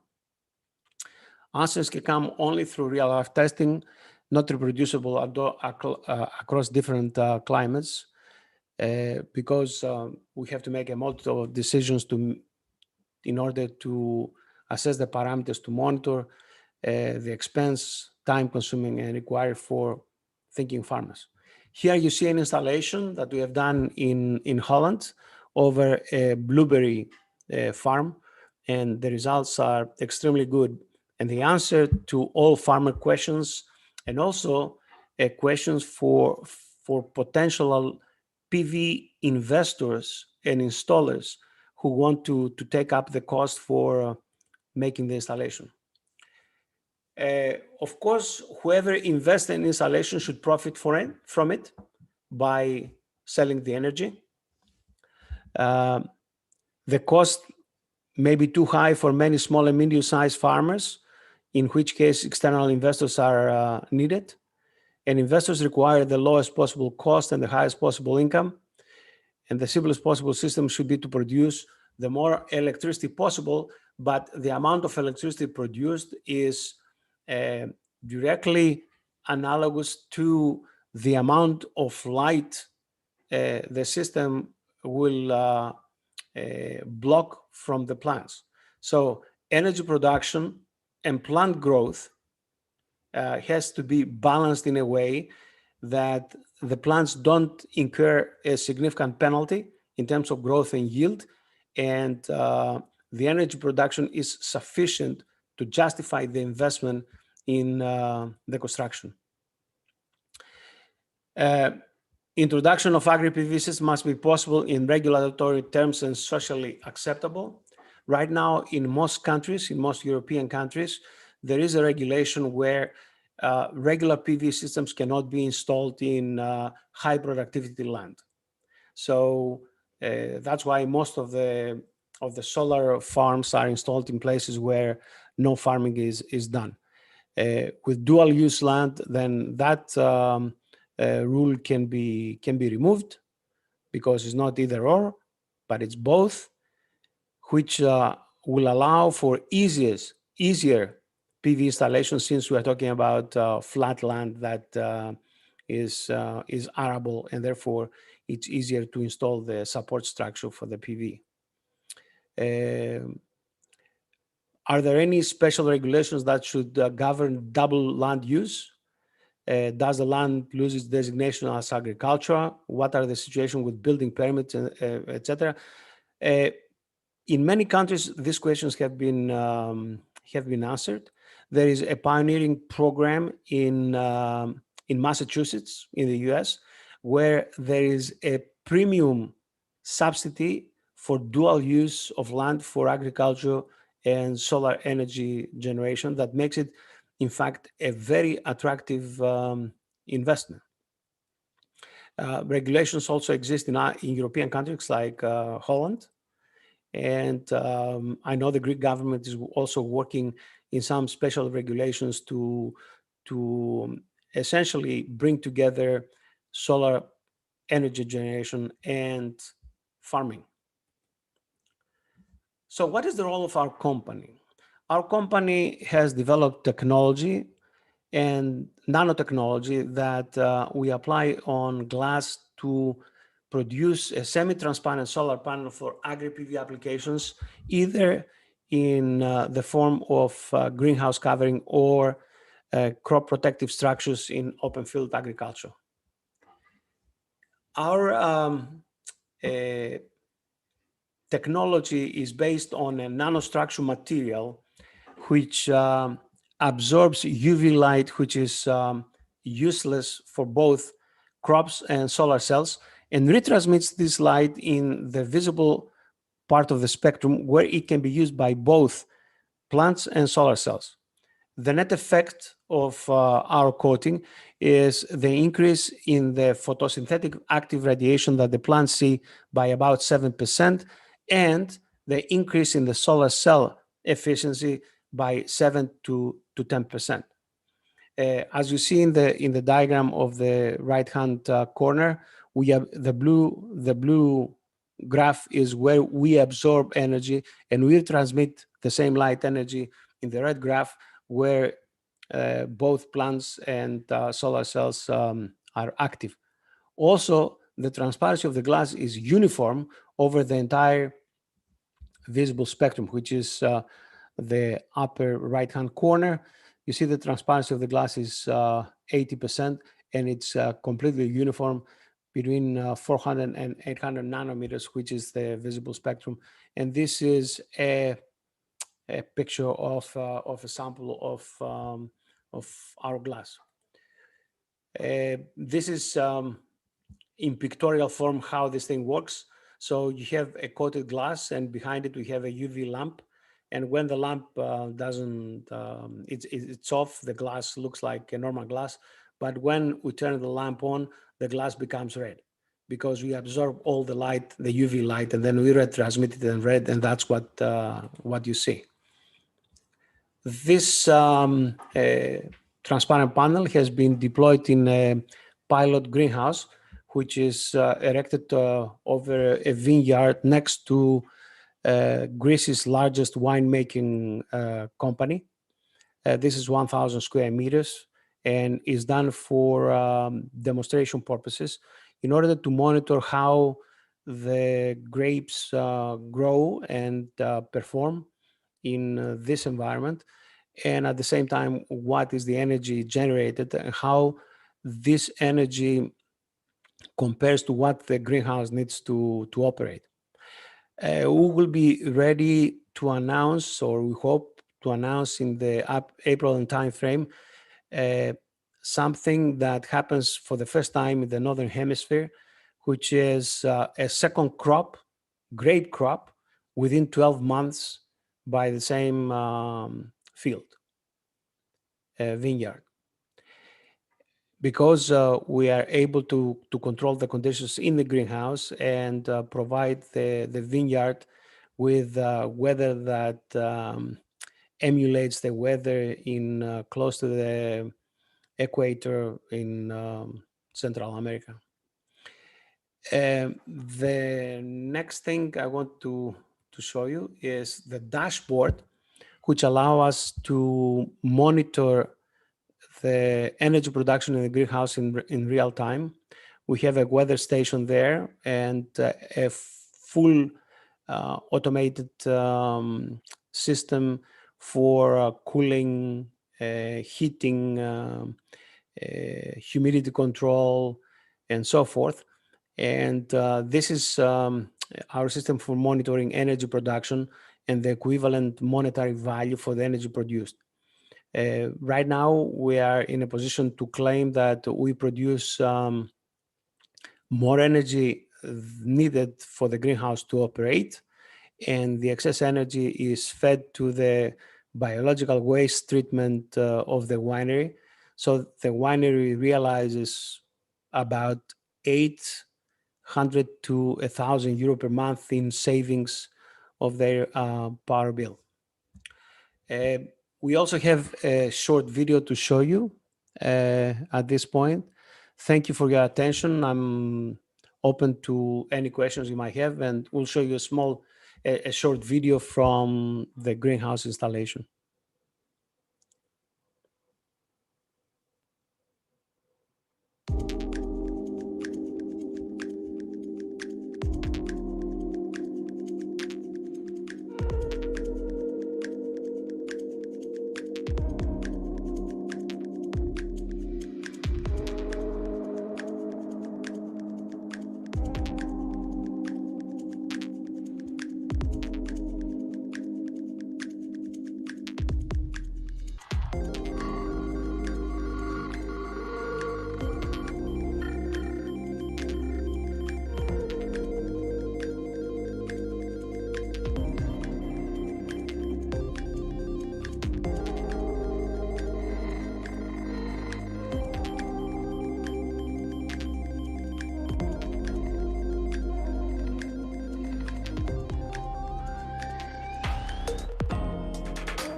Thank you very much for a very nice presentation. We have some questions from the audience. There's a question from Mel. How does installation of solar panels affect fauna biodiversity in relation to pollinating birds, insects, etc.? Okay, in open farming, it doesn't. In greenhouse installations, the pollination is done with bees that we bring into the greenhouse, and is completely controlled. So there are not any pollination issues in terms of being able to pollinate the crops that we are cultivating in the greenhouse. Mm-hmm. Surely the greenhouses will be located far away from cities. Can the energy be easily stored? Okay, there are greenhouses that are located far from cities. It's not relevant to us. It depends how close are to the grid. In other words, if there are any power lines passing close by, because the idea here is that you build a photovoltaic system which you connect to the grid, and you sell energy to the grid, and then you use the money in order to offset the money you spend to support the greenhouse. So if the greenhouse is located near the grid and a grid connection is feasible, then there's not any issue. If it's not, then we can use a battery system and store the energy and use it in an autonomous fashion. So the greenhouse can be energy autonomous without any grid dependency. Mm-hmm. Okay, what about the generation of waste from the panels, large amount, as contemplated in the impact metrics and its future management? Yes, all these panels are recyclable. And therefore, after their use, 25 years, I would say 25 or more years of life expectancy, then the panels are recycled. And there are companies in Europe where you become a subscriber, and they recycle the panels after their use. So there's not really waste per se on the panel. The panels are fully recyclable, no toxic materials in the making of the panel. Great. Is it also applicable for trees, which can grow until 3-4 meters? Yes, yes. we have done, as I showed you, an installation for blueberries in Holland. And in March, we will do apples, pears, and some citrus tree. I don't remember exactly what our partner will use it for. But the height is not an issue. We can do it as high as we need to. Okay, does the weather manipulation for getting multiple crops in one agricultural year affect the plant in the longer run? It's a question from Usman. No, of course, I don't know the farming aspects and how the farming interacts with the land and the soil, but this is done naturally close to the equator. So the fact that we affect the environment is in a closed and controlled space. So we're not affect the environment in general. It's like keeping the temperature and the humidity at desired levels in your home. The question from Edmund. Nick, does not the covering over the farmland stop necessary sun or rain reaching the crops? And is there any reduction in yields from this? Okay, there is no, I mean, we have done experiments and the reduction in yield is, we cannot really register the reduction in yield because we manipulate the transparency of the panel based on the crop that we cultivate under the panel. As far as water is concerned, our outside or open field agriculture structure collects the rainwater and uses it. In fact, we are much more resource efficient in using the water rather than wasting the water or providing to the plants more water than needed. So we have a way to collect the water and then we take it, store the water and water the plants.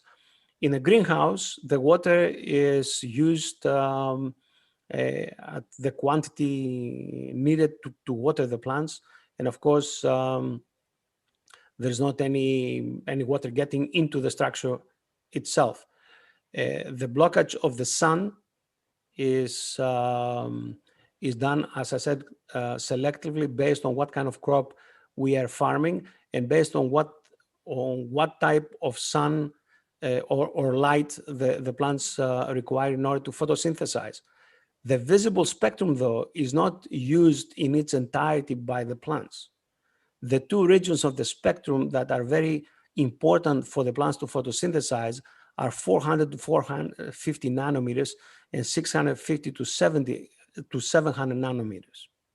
Therefore, by emphasizing or by boosting the light availability in those regions, we essentially do not have any major impact on the yield of plant growth.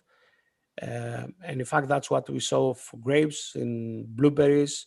Now we are doing strawberries and fruits. So, and also we are going to build a difficult plant, which is tomatoes that require a lot of light. We're going to build a pilot greenhouse in Greece that will be done this year. Mm-hmm. And the question from Luma, what are the limitations for this technology? Would it work well also in the cold seasons? It works well in all seasons. In fact, from the energy point of view, the colder the better, because the solar panels have a negative temperature coefficient as far as efficiency is concerned. So when the temperature increases, the conversion efficiency of the panel goes down. So for cold weather, the panels will work better for generation.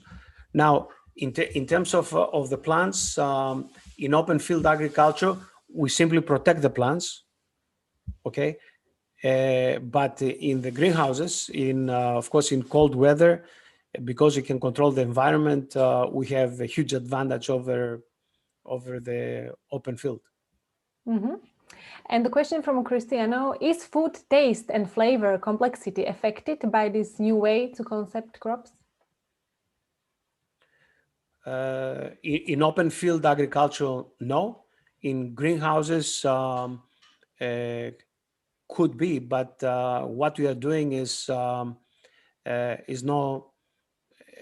doesn't particularly have this kind of effect on crops because we are changing essentially the structure of the greenhouse.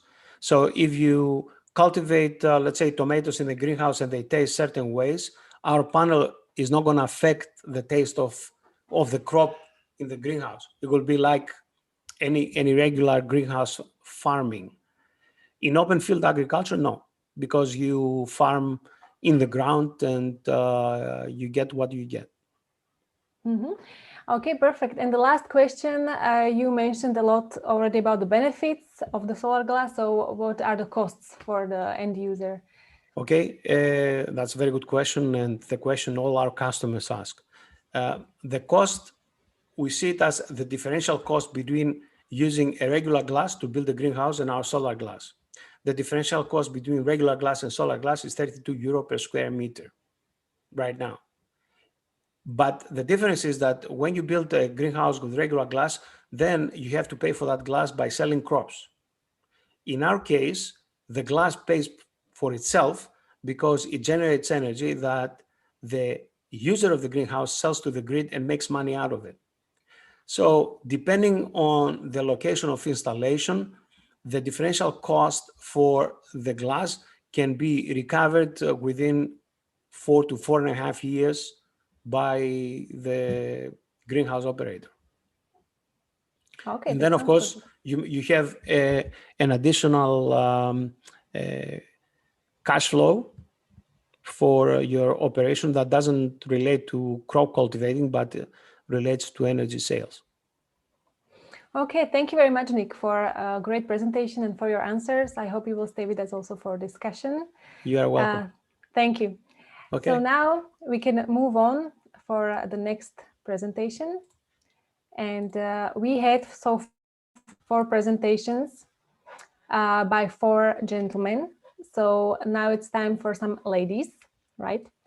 So our next presenter is Mrs. Antonia Leroy. She is head of ocean policy at World Wildlife Fund European Policy Office. She leads the implementation of World Wildlife Fund objectives to secure healthy ocean ecosystem and sustainable fisheries at European Union level. She is an expert on ocean governance and has worked for many years on illegal, unreported and unregulated fishing issues, including those related to geopolitical instability and security. The mission of the World Wildlife Fund European Policy Office is to ensure that policies are adopted and implemented for the sustainable management and use of our seas, and to secure the protection of marine wildlife and habitats for the benefit of people and nature. Thank you very much, Antonia, for being with us, and we are looking forward to your presentation now. Good afternoon, everyone. So I will now share my screen.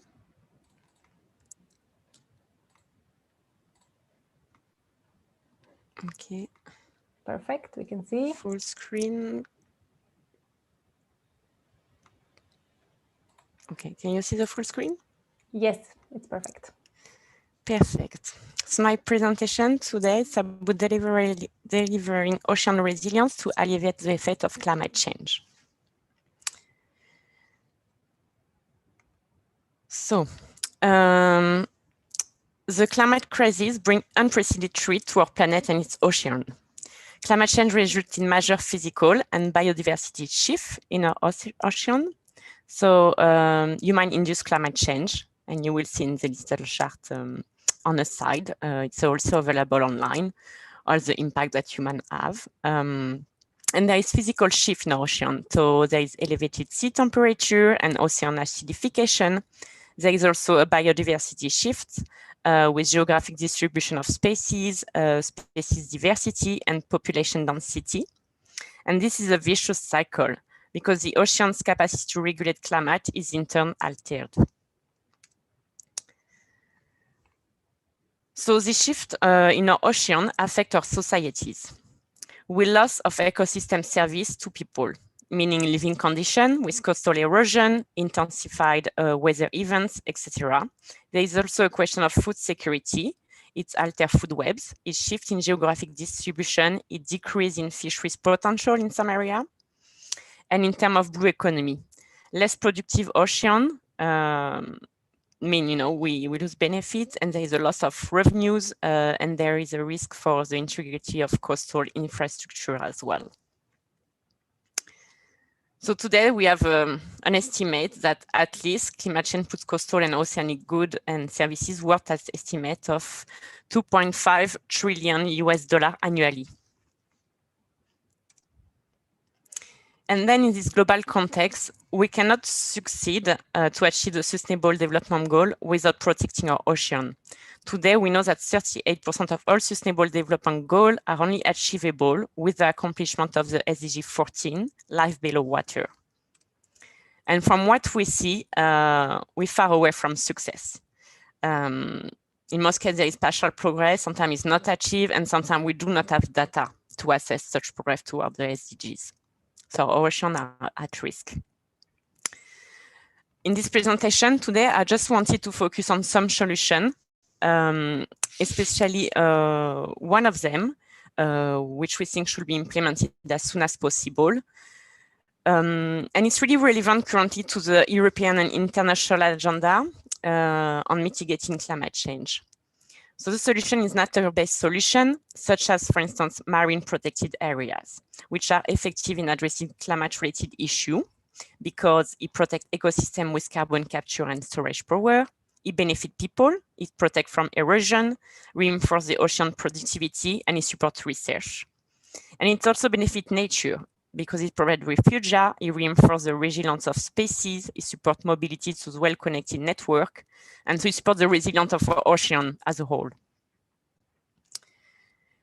And I wanted to talk quickly about two case studies that we experience. So one is about the seagrass meadow in the Mediterranean with the Posidonia oceanica. So it's a seagrass meadow. And this last 60 years, we saw that about 1/3 of these Posidonia meadows lost in the Mediterranean. So this is an issue because this seagrass allows to directly capture CO2. It's buffer water acidification caused. It protects coastline from erosion. It provides essential habitats for wildlife. It forms a spawning ground and nursery area for many fish species. And in turn, it delivers a positive impact for fisheries with a spillover effect. And the study and the experience found that meadows in a well-managed marine protected area network in Italy got more resistant than those outside of the MPA. So this was really a success, showing that if you protect an area, you will have benefit especially outside this area, which will benefit both people and nature. But to deliver MPA, we need both the right policies push and effective implementation.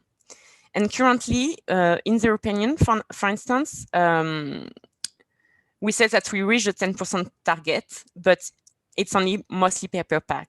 In reality, only 2% of the MPA have a management plan, a science-based management activity, stakeholder involvement, ecosystem-based marine spatial planning. And this is really important because otherwise it's just becoming paper pack and it doesn't contribute to protect our ocean. So we need a long-term view with a precise timeline, flexible and iterative management.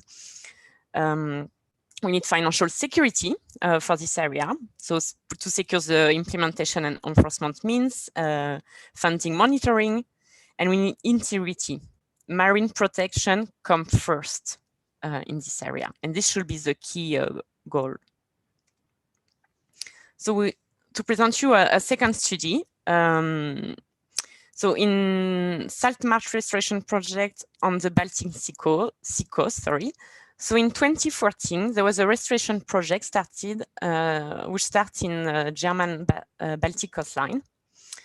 So 2 100-hectare polders, so artificial coastal area, restored to the natural marine state after this project.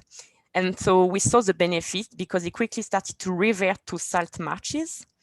There was 5,000 tons of CO2 emission now locked in this ground every year. and it's a new haven for bird migratory species.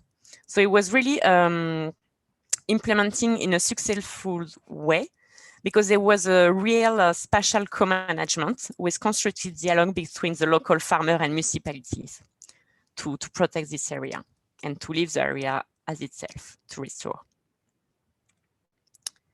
So now the way forward with this nature-based solution is to really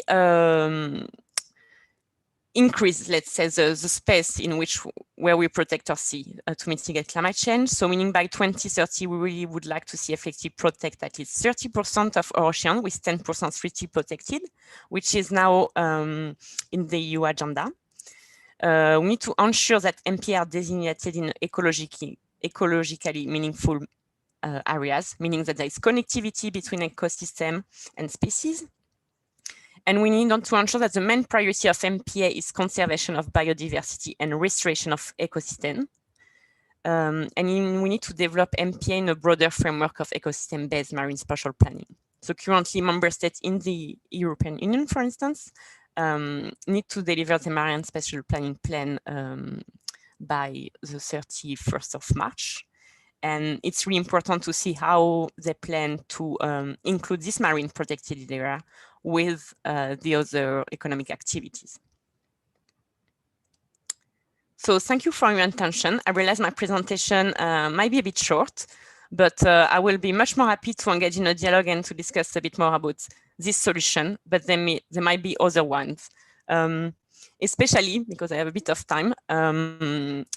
I didn't talk about ecosystem-based management to fisheries, but we have also other tools to improve the resilience of the ecosystem, but this is key. But I will be happy to answer any question you will have. Thanks.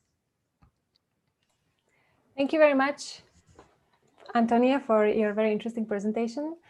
So we have a question from Kaya.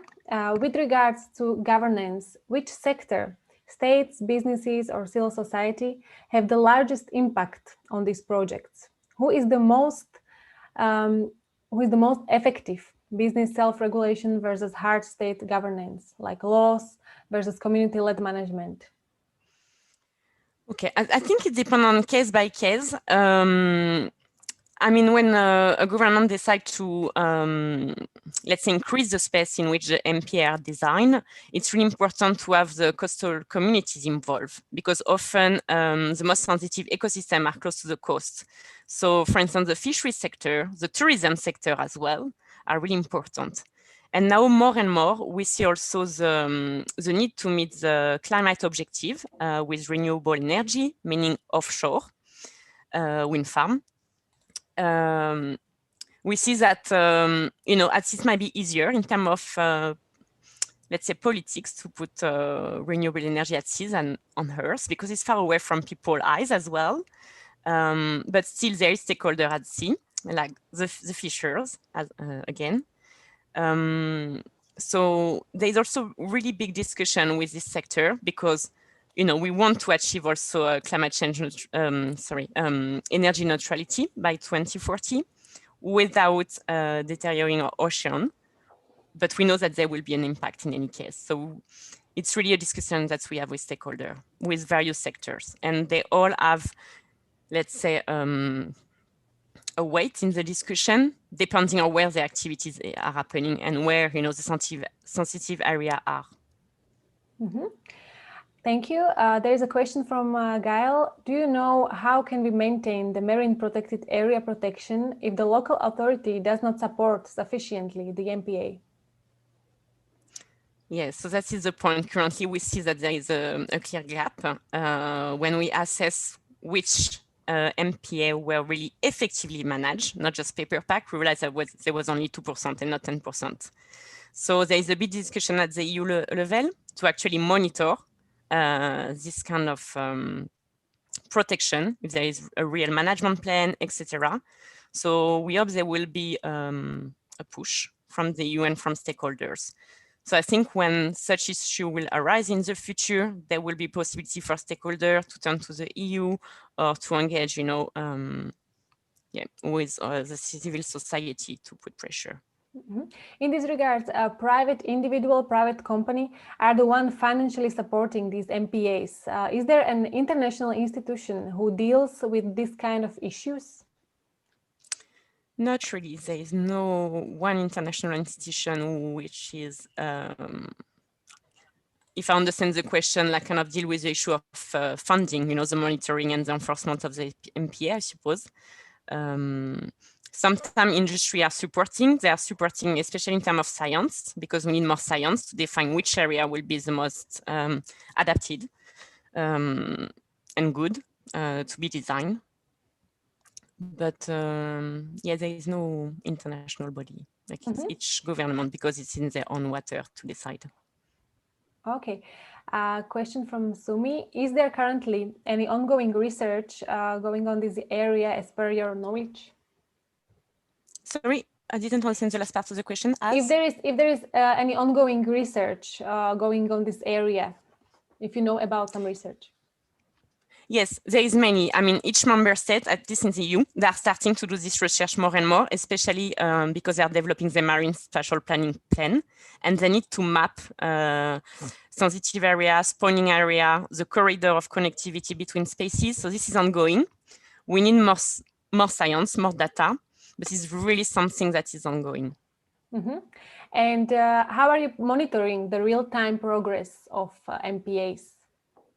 This is a good question. I think there is a requirement from member states, at least in the EU, I'm speaking again about the EU, to report to the Commission every year on the improvement. But we see that sometimes there is a misreporting, or the database is not really updated because there is a public database.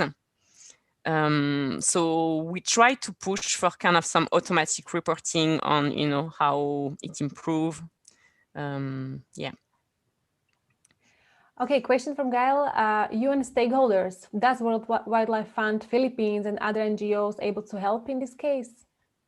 Yeah, we do. Sometimes we engage in the designation of marine protected area. We work with fishers. We work with offshore wind farm industries as well. So we really try to reach the best solution. And I think it's where science is really important, and sometimes it's really lacking on the ocean. We know that sometimes there is more science, to discover the stars and, to discover the deep sea. But yeah, we really engage. And as I said before, I think it's really important also for us to understand this climate neutrality goals, as well as the biodiversity goal.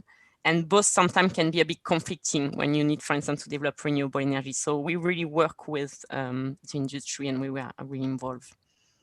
Also sharing best practice, I will say, because we have an international network, and this helps us to learn from each other, from the last technologies, from the last assessments. So yeah, we are part of the consultation. Perfect. Fatma is asking, what solutions can developing countries that are faced with illegal fishing or overfishing, not only by locals, but foreign fisheries, deal with protecting their water bodies' ecosystems? Okay, I'm reading also the question. Okay. If I understand well the question, sorry, maybe what could solutions? You yes, sure. Yeah. What solutions can developing countries that are faced with illegal fishing or overfishing, not only by the locals but foreign fisheries, what solutions they can deal with protecting their water bodies' ecosystems? Okay, so this is a more general question. I mean, we also work on IU fishing, on illegal fishing. So I think the civil society really tried to push to have more transparency on their government. Sometimes there is agreement, with the EU, who also push for more transparency.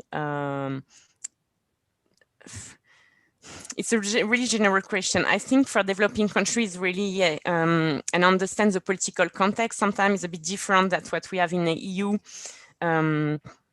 But yet to really push government to be transparent, to really make government understand that there is a benefit to protect our ocean. For instance, we have seen, in setting up a marine protected area, there's a spillover effect to have more fish around the area, allow fishers to double their revenues, in like a year or two.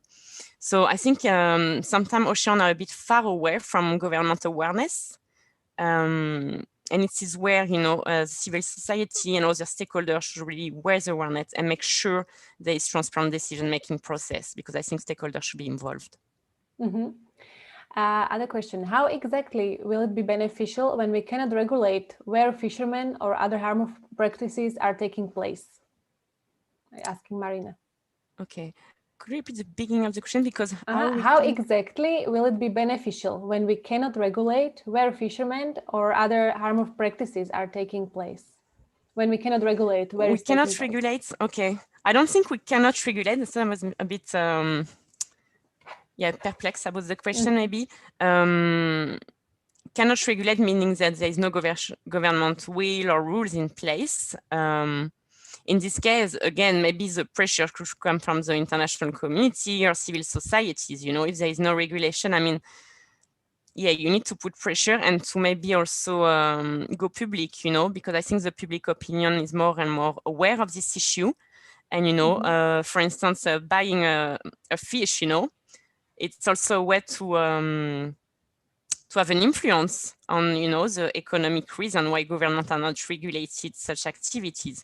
So I think, for instance, in the EU, we recommend to, everyone can have a role. So to consumer to maybe, because it's not a food security issue, maybe in the EU, but to eat less but better, meaning choose fish that are seasonals. But also to, when they go to their supermarket, to ask every time where their fish come from. And we realized by doing that in a team that there is really funny answer, like, oh, they come from the sea, or they come from Canada, and it's totally not the species that are from Canada, And so we realized that, maybe also the big market states like the EU have a duty to care when they import products, They cannot just import products that have no traceability, that are might be caught illegally and everything. So this might help also globally to regulate fisheries better. Okay. There is another question. Is the information reported by member EU countries publicly available? Information on? Information reported by member of EU countries, publicly available, if it's possible to find it. Yes, there is a database. I mean, if it's about a marine protected area, yes, there is a database. We can share that after the call or, following up. I mean, it's depending on which issue. There is public information on, for instance, fish agreement with other third country. I think we are the only one to be a bit transparent and to really publish everything, meaning a number of vessel, amount of fish caught and everything. On MP as well, we publish our management plan, if there is some. And after on other sector, yes, there is some reporting, but we will need to go into detail of what you would like to see, maybe. Perfect. And there is other question from Pablo. What's your opinion about Marine Stewardship Council, MSC? Good question. I mean, we have been at the beginning supporting this issue, project, but sometimes we have issue with MSC, to be honest, because we consider that it might not be at the level that is sustainable, which is misleading for consumer, but on the way to be sustainable. And we call it on our side as WF Fisheries Improvement Project. We don't put label and everything, but we work with fisher in this fisheries improvement project. So yeah, I think, and I understand there is a demand for that, but sometimes we consider that the fisheries they want to label are not at the level that can be sustainable, but still see for consumer as being sustainable. And for this is a bit misleading. So we really try to improve the process. Another question. Do you have suggestions to help citizens lobby policymakers to create MPAs? How can we gain support in the places where there is little or no support for MPAs being implemented by governing bodies? It's a very good question. I think it's on a case by case. I suppose sometimes having a lot of people, creative force is a solution. I don't know if there is, NGOs who are already working on it, the civil societies that can a bit, that have means also to put pressure on governments. I mean, you can still come back to our national office. I think they will be really happy to hear that you have a project and that you want to develop an MPA, but there is no support. This will be great. Yeah, it's a bit of a complicated question, but I think we should really, have campaign. And if there is any suggestion, I think it will be good for our national office to hear it. Mm-hmm. Okay, thank you. Thank you very much for your presentation and for your answers. There is the last question now from Gail. Can inventorying all wildlife species from flora, fauna, marine life, and even insects be a way to put forward the ecosystem richness, thus improving its support by communities and organizations? Yeah, it will be great. And indeed, we work more and more on that because we consider that, for instance, on fisheries, we have a lot of data on the targeted stock, but not on bycatch or stuff like that. But it's part of a whole ecosystem. And to be resilient and to be able to sequester carbon and to mitigate climate change, we need this whole ecosystem together. So yeah, I think it will be great to have more information on all this, ecosystem, food web, because sometimes targeting one species have implication on the other. And we try more and more, in some region to a bit assess which kind of, for instance, shark, are on danger and put that at the international level. What we realize maybe is that sometimes between different bodies that are regulated by, let's say, fisheries authority or more like environmental authorities, there is a bit of disconnection and sometimes they need harmonization. For instance, between regional fisheries management organization and, CITES or other environmental IUCN recommendation kind of body. Okay, great. Thank you very much again, Antonia, for being with us and for your presentation. And now it's time to move to our last presentation, which is also related to the ocean. So our last presenter is Julie Anderson. She is basically, I think at this moment, based in California. So she is morning right now, and we are very pleased that she will start her day with presentation for us. Julie Anderson is CEO of Plastic Ocean International, a non-profit organization with the goal of eliminating plastic pollution. Julie has focused on communicating new means to improve and safeguard human health and the environment from the negative effects of industrial development. She has worked in public health and nonprofit management internationally for the past 20 years, including the US, Japan, Hong Kong, and Thailand. Thank you, Julie, for being with us, and you can start as soon as you are ready.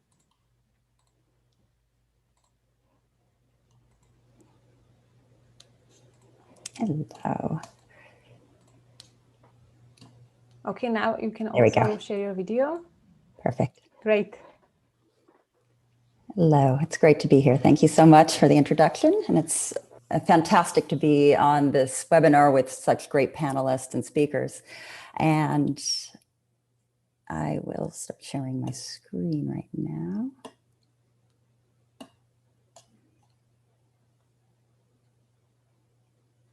There you go. Okay, are you able to see that? Yes, it's perfect.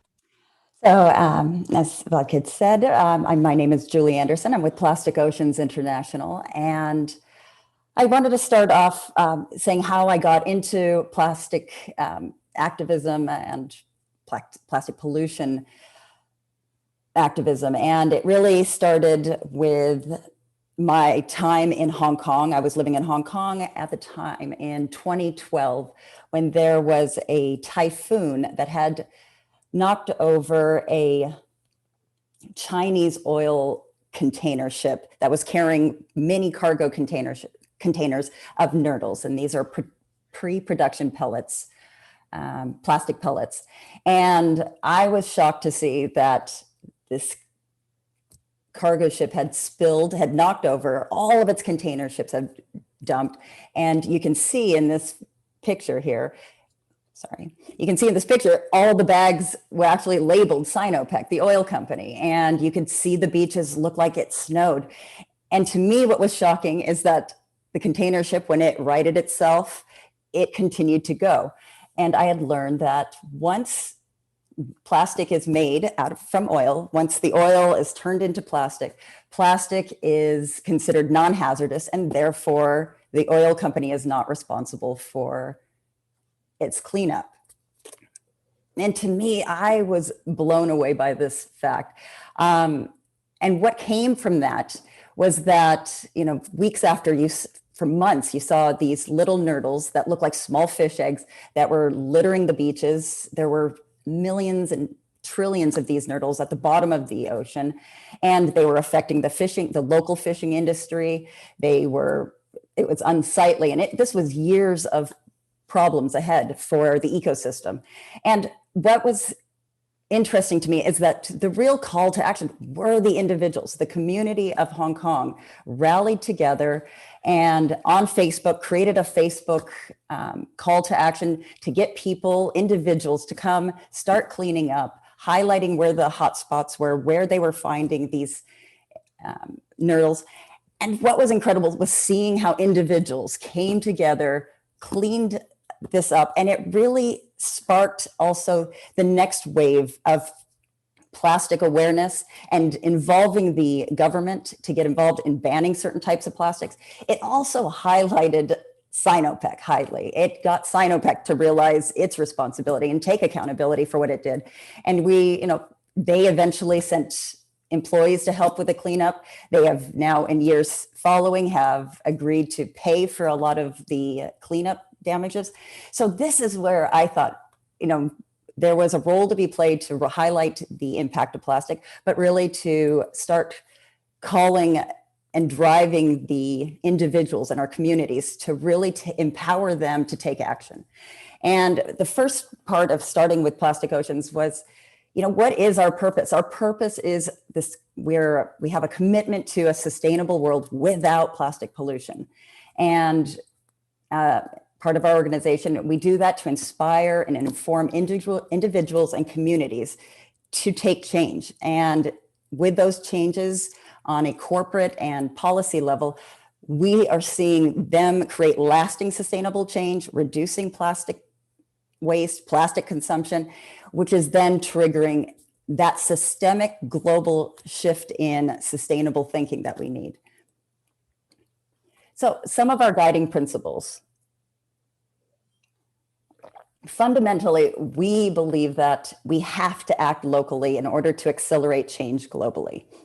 But we recognize that every single community is made up of, the world is made up of diverse local communities, but every one of those communities operates within its own unique factors of social, environmental, and economical factors that influence and affect their sustainability thinking.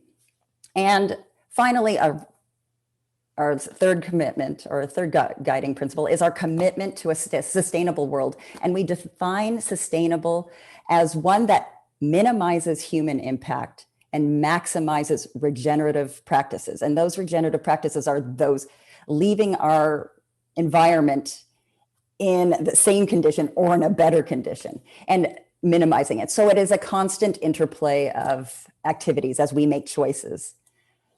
And so why does this all matter? I think this might be in the way. Why does this all matter to us? Well, we're seeing, and here's a slide that we often use, and I think a lot of people are aware of some of these statistics. We're dumping up to 10 million tons of plastic every year into the ocean, and that's equivalent to a garbage load. We are producing 50%, almost 50% of all plastic made is single use. So we use it once and throw it away.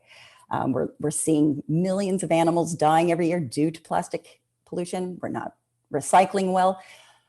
We're consuming more and more microplastics with no real understanding of what those impacts are.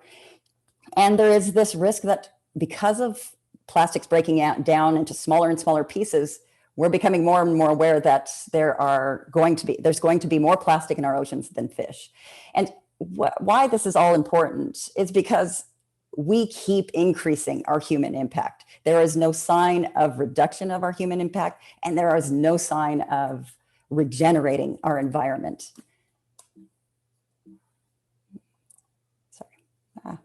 Sorry. So how do we need to change? We need to change because transformation is key to survival. We need our environment to survive. We need clean water, clean air, clean soil. This is critical to our life. And so part of this transformation is shifting the way we think about reducing plastic and how to live and foster and live within a sustainable world. And the thing with all businesses and human innovations like plastic, they are all work within systems. And we often look at the systems only from a small perspective, a partial view of that system. And so when it comes down to making a decision between paper and plastic, if you see on here on the left-hand side, on the partial, we make this assumption as individuals. We think paper or plastic, glass or plastic, and we assume that that decision will continue in the same linear system, and it's going to be used the same, it's going to be disposed the same, it's going to have the same impact. But unfortunately, that doesn't work when you look at the whole system in its entirety, where there are multiple factors, whether paper or plastic affects each individual community versus regionally or internationally is going to be very different. The access to different paper or plastic, different products is going to be different. We often see if people have to choose between a paper-based container, Tetra Pak versus a plastic water bottle, the access is just simply not there. Or reusables is not an alternative because there's no potable water. Or finally, within that community or that area, they may not have the waste management infrastructure to handle either plastic, paper, or some alternative. So it's really important to understand your community and your individual area when making these decisions. So when it comes down to choosing paper or plastic, it requires us to think a little bit broader, think beyond just the material, and really ask ourselves, where did this product come from? Where does it go? If we were to replace all of plastic with paper, there would be a significant impact of, the paper, of how trees are being produced, how that's affecting the system, how it's affecting climate change in terms of how paper is processed. So it too would have some of its negative repercussions. I remember, I often recall 25 years ago when there was the shift from paper bags to plastic bags, we were often told, oh, we better use plastic because paper kills trees. And now we're seeing people go back, now that we know that plastic bags are having a significant environmental impact, we're seeing people go, well, let's go back to paper. Well, I don't know if that is the choice, just to replace and hope for the best, when really it is a systemic shift that we are hoping to achieve. So finally, so who drives change? And there's a lot of hope, finger pointing out, it should be the industry that drives change. It should be the government, or the legislation policies. It should be individuals. But really, it is all of us in its entirety, because we all make up the same. We've all created the global system. We all make up the system within our own communities, within our own systems. We believe at Plastic Oceans, the change is really driven a lot by empowering communities. We can see that when it's in parallel to top-down thinking from a legislation or an industry level. It would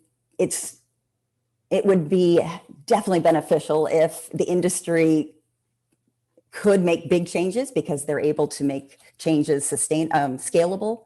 But this is where legislation comes into play to support individual communities to make those systemic changes, to make those sustainable changes, as well as to incentivize industry to support those changes and to support that sustainable thinking and take accountability for their actions. So really, for me, it's not who drives change, but rather what drives change.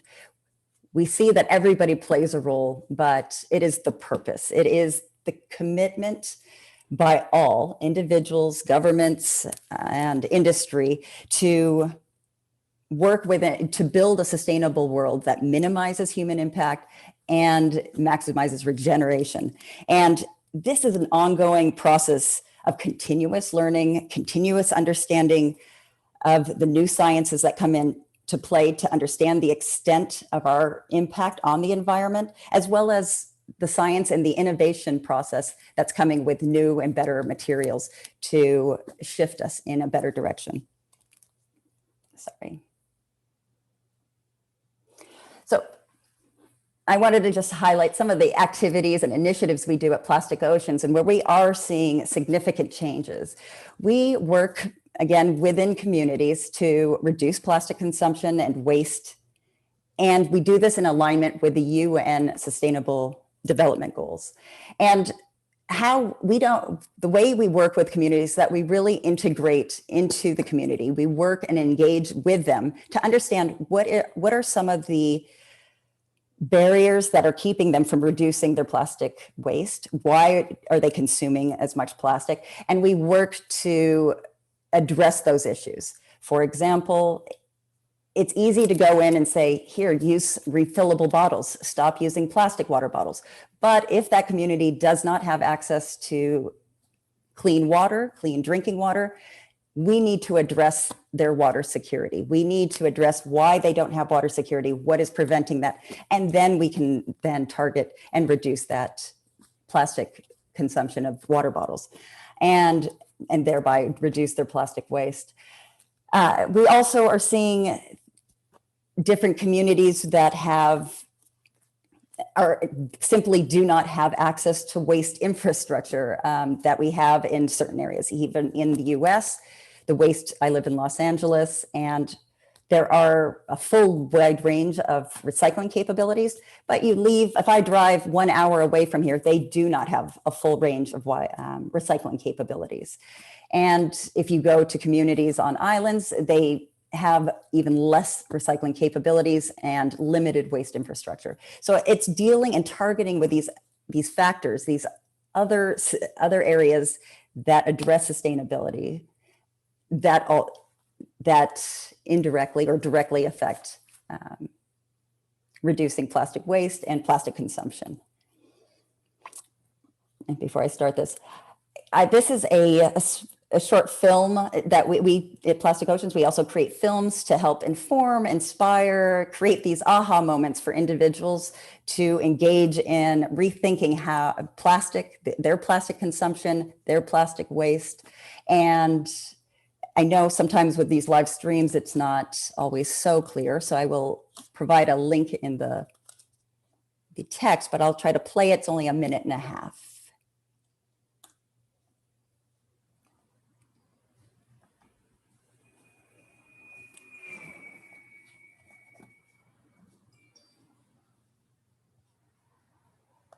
Imagine for a moment that you live in the ocean.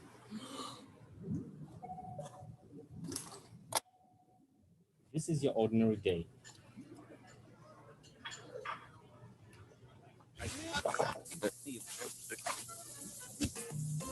Around 8 million tons of our plastic waste enter the oceans each year. But what if you could help solve that with just a few minor changes? Together, we can. Recycle your plastic waste, shop with reusable bags, drink from refillable water bottles, reduce how much plastic packaging you use.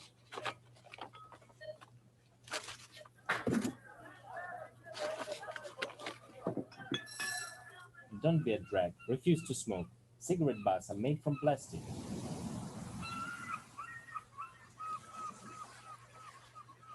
Rethink the clothes you buy. Synthetic materials, such as polyester, are made of plastic, which release millions of microfibers every time you wash them. Buy clothes made from cotton or other natural materials. Dare to repair. Let's fix it instead of throwing it away.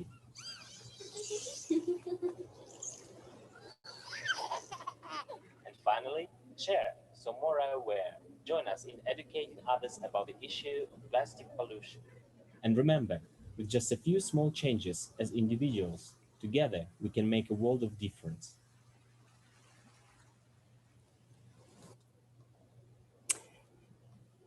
So, and as they just said in there, is a few small changes. It does start with the individual to make a few small changes, share that information, and you start to see your family group, your communities, you start to see this rollout of people thinking a little differently.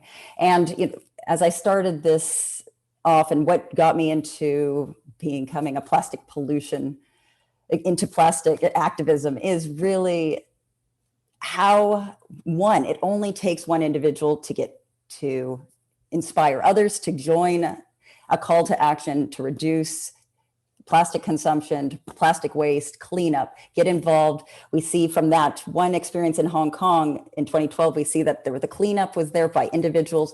The government now has started to put bans in place. There was a real domino effect of awareness, and you're now seeing oil companies start to take accountability because of the awareness level. So the accountability on their part is there. And so we are seeing this growing impact from the ground up, from the community level to the top. And this is not to say that, working on government levels, the country levels, UN levels is not important. I mean, the scalability would be incredible once we do see that, but we do need to see top down and bottom up support continuously. So finally, what can you do? It really comes down to just becoming informed. I work in plastic pollution, in the area, and every day I learn something new. And it is that continuous learning of how our own personal daily habits are impacting our own health, our family's health, our community, and in the planet. And learning about our community's sustainability plans and waste management capabilities.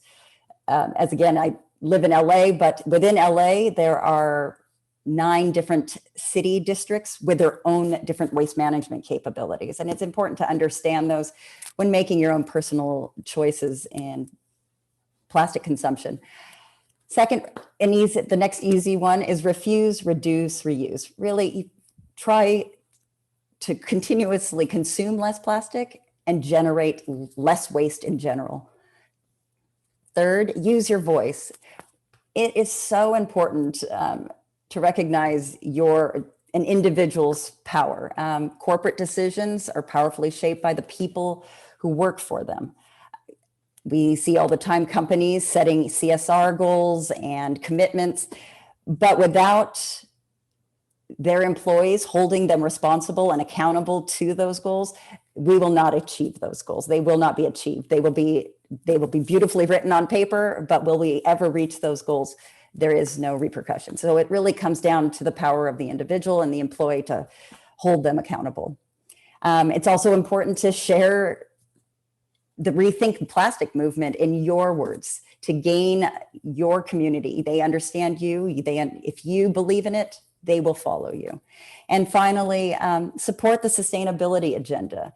Support organizations like Plastic Oceans and WWF. There are so many great organizations and companies that are inspiring others to act sustainably. And companies like all of these great companies with alternative energy sources, we are all trying to drive purpose so we can drive change, or spread purpose so we can drive change. And you individuals play a huge role in us really shifting that and really achieving the sustainability that we want to achieve.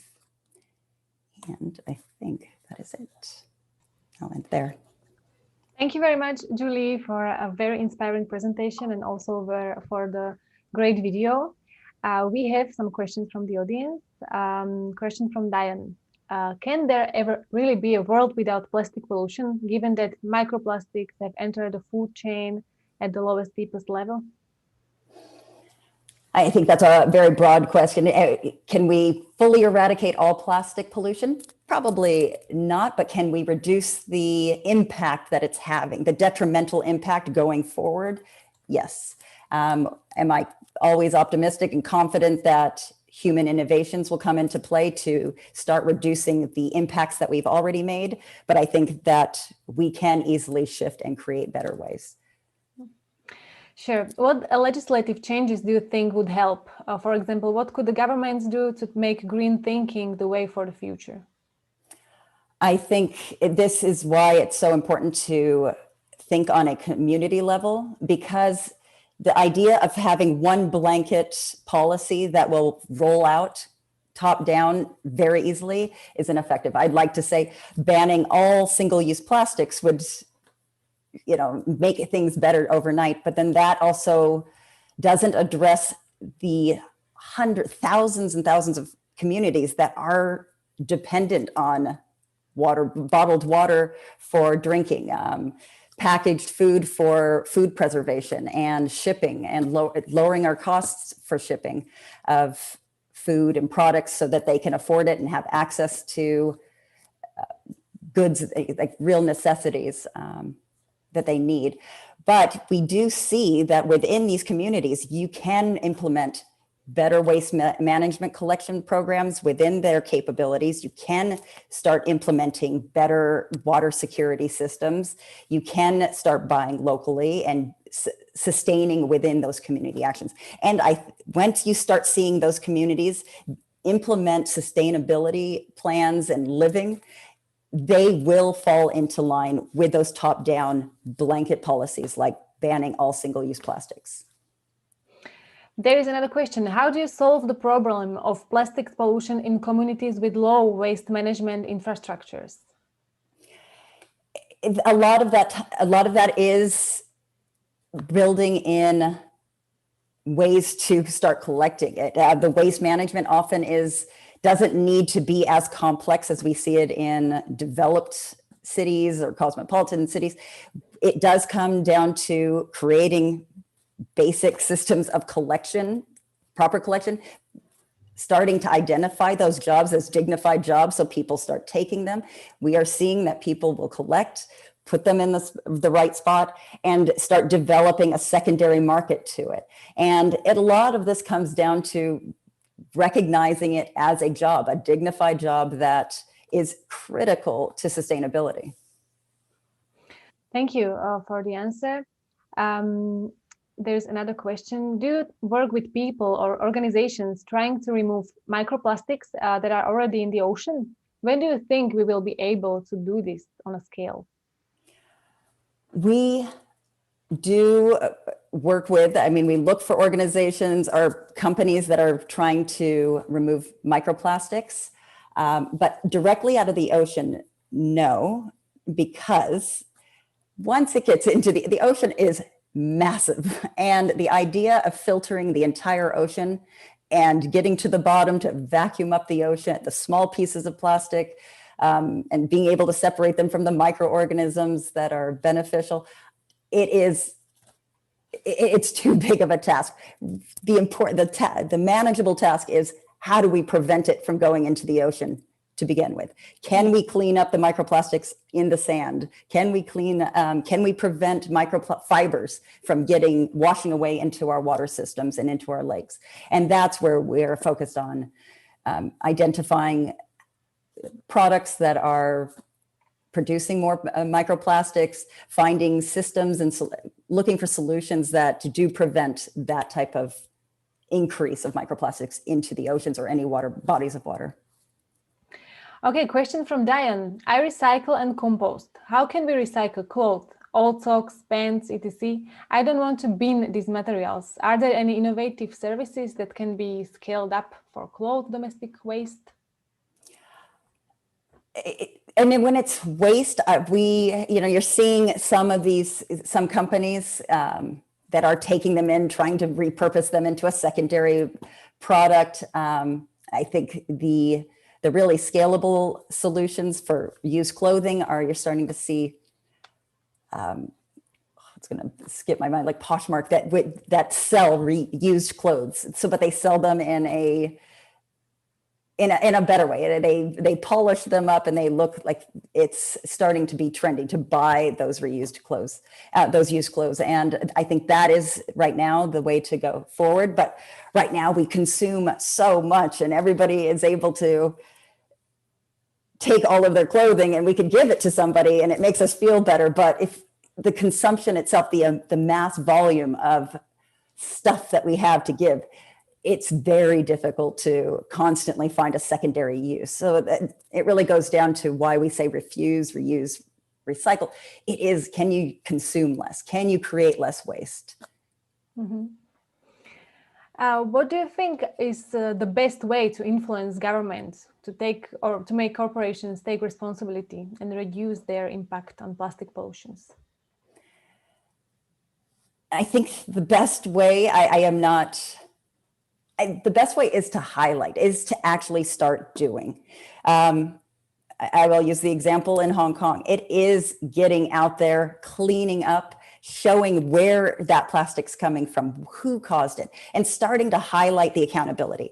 And the reason I say it's really does come down to doing and then showing why and who is part of that problem is because without doing, you're just blaming. Oh, if in the example with Sinopec and the nurdles, the pre-production plastic pellets, if nobody cleaned up and we just left the beaches completely a mess and kept saying, oh, it's Sinopec's fault, it's Sinopec's fault, they wouldn't have come. I don't think they would have come. They would have just said, well, no, it's not our responsibility. We're not it's not a hazardous material. There's no law. We don't have a responsibility. But when you take loads of citizens, you see grandmothers, kids out there cleaning a mess that somebody else created, that speaks volumes. That's when you start to see an awareness. There is a bit of shame and accountability that comes, and that's where you see those industry changes. Industry is very much part of our system. I think that we need the industry to work with us, and to just blame and hope that they fix it for us. I think that is not, it's not the individuals taking accountability. And that same thing applies to policy changes. The more people that come into play and start to understand how the system works, you start to see support from the legislation in backing those type of, the supportive laws that are needed. Mm-hmm. Another question. When single-use plastics are the only or most affordable option for communities that do not necessarily need plastics, how do we change this to provide people even the option between plastic or a more sustainable product? Too often I go to the grocery store and there is not even a choice of unpackaged product. Absolutely. And this is, I think that question captures the vast complexity of plastic packaging and making sustainable decisions. I thought about this the other day. I went to the grocery store to buy eggs, and you think, oh, I'm going to buy eggs that are organic and free range, and the chickens are treated well. And the only ones that those type of eggs they came in a plastic packaging, and then the paper packaging of eggs were not sustainable or were not organic or free range, and so it becomes a dilemma. And why we are forced to be put in that decision is something that we need to voice. And this is part of working with industry and legislation to incentivize and push laws that make industry accountable for the packaging that they choose. And it's a long process. We've been working with the California legislation on creating a extended producer responsibility on packaging. It's been 3 years, and it's a constant struggle on how to define terms, and it's probably years away. So that's why I still think it is about empowering and educating the individuals to just make the best decisions they can at the time. Mm-hmm. Okay, there are other questions. The alternative for plastic, for example, include metal water bottles or clothes made of cotton. However, these materials are not affordable for many individuals. Therefore, how can we make these alternatives more affordable to create changes and fasten the decrease of plastic usage? Also, cotton uses large amounts of water. Therefore, using materials such as hemp for clothing are a better choice. Fatma is saying. Absolutely. I mean, it is, how do we scale all new innovations when you know that there is a new product is going to be more sustainable, but at its initiation, it is always a little bit more costly. So we're just always waiting for that scalability to bring the price down. And that just comes with time, unfortunately. It's when I think about the organic movement 20 years ago, organic food items were very costly and a small section of a grocery store, but now you're seeing as the demand goes up, the price of organics are starting to come down, and the sections are increasing, and it takes time. And we, at Plastic Oceans, we recognize, we have our Blue Communities program that we do work with communities, recognizing just this. How can we bring these sustainable products to a reasonable price point for that community, and how can we address different types of materials and single-use packaging to those communities, or address those single-use plastic issues that they may have. Thank you for answering. There are other questions. Now, actually, we should also move to the discussion part. So I would like to ask the participants, if you want to be part of this discussion or panel discussion. I can see, for example, that Edmund Gemel, he's very interactive. So perhaps if you would like to use your voice or use your camera, we can make it more interactive, and you can ask something to Julie or also to Antonia, who is here now. I'm waiting also for the other speakers, for Nick, also Elvis and Will. I believe they will join us soon.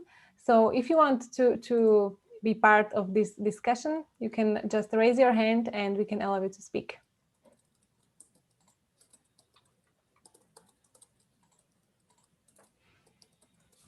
Edmund, perhaps you would like to join us? I'm happy to join. Yes, that's fine. Okay, perfect. So I can just add you also to be as a panelist. Okay. Perfect. So you were just now commenting also on Julie's presentation, so you can share your ideas. Yes, I mean, great, Julie. Thank you so much. I had a couple of different comments. One was a sort of tip for people on something that I've been doing for a number of years, and then the other was a bit of a question. The tip part is now for probably about 3 years. I haven't had any takeaway using any packaging at all. So I take in my own boxes for Indian restaurants, for Chinese takeaways. I take in boxes into McDonald's. I don't eat meat before anybody jumps on me for being a meat eater, but I don't eat meat. I have my own takeaway pizza box. Every time I get my coffee or go in Starbucks, I take in my reusable cup. I take my own cutlery with me. In every single instance, I haven't used anything until COVID came, because now it's very difficult to do that. But that was just a suggestion for everybody. And all of the restaurants have been brilliantly cooperative. But when I then asked them if anybody else did it, I'm the only one. So posting onto TikTok, I ended up with 1 million views on things being done in McDonald's and that, but that's what everybody should be doing. And then posting to show other people the practice. The question I had actually, Julie, was I've been working on No Disposable Cup Day for a couple of years. And 2 years ago, we got Boris Johnson having a disposable cup pulled out of his hand just before our day.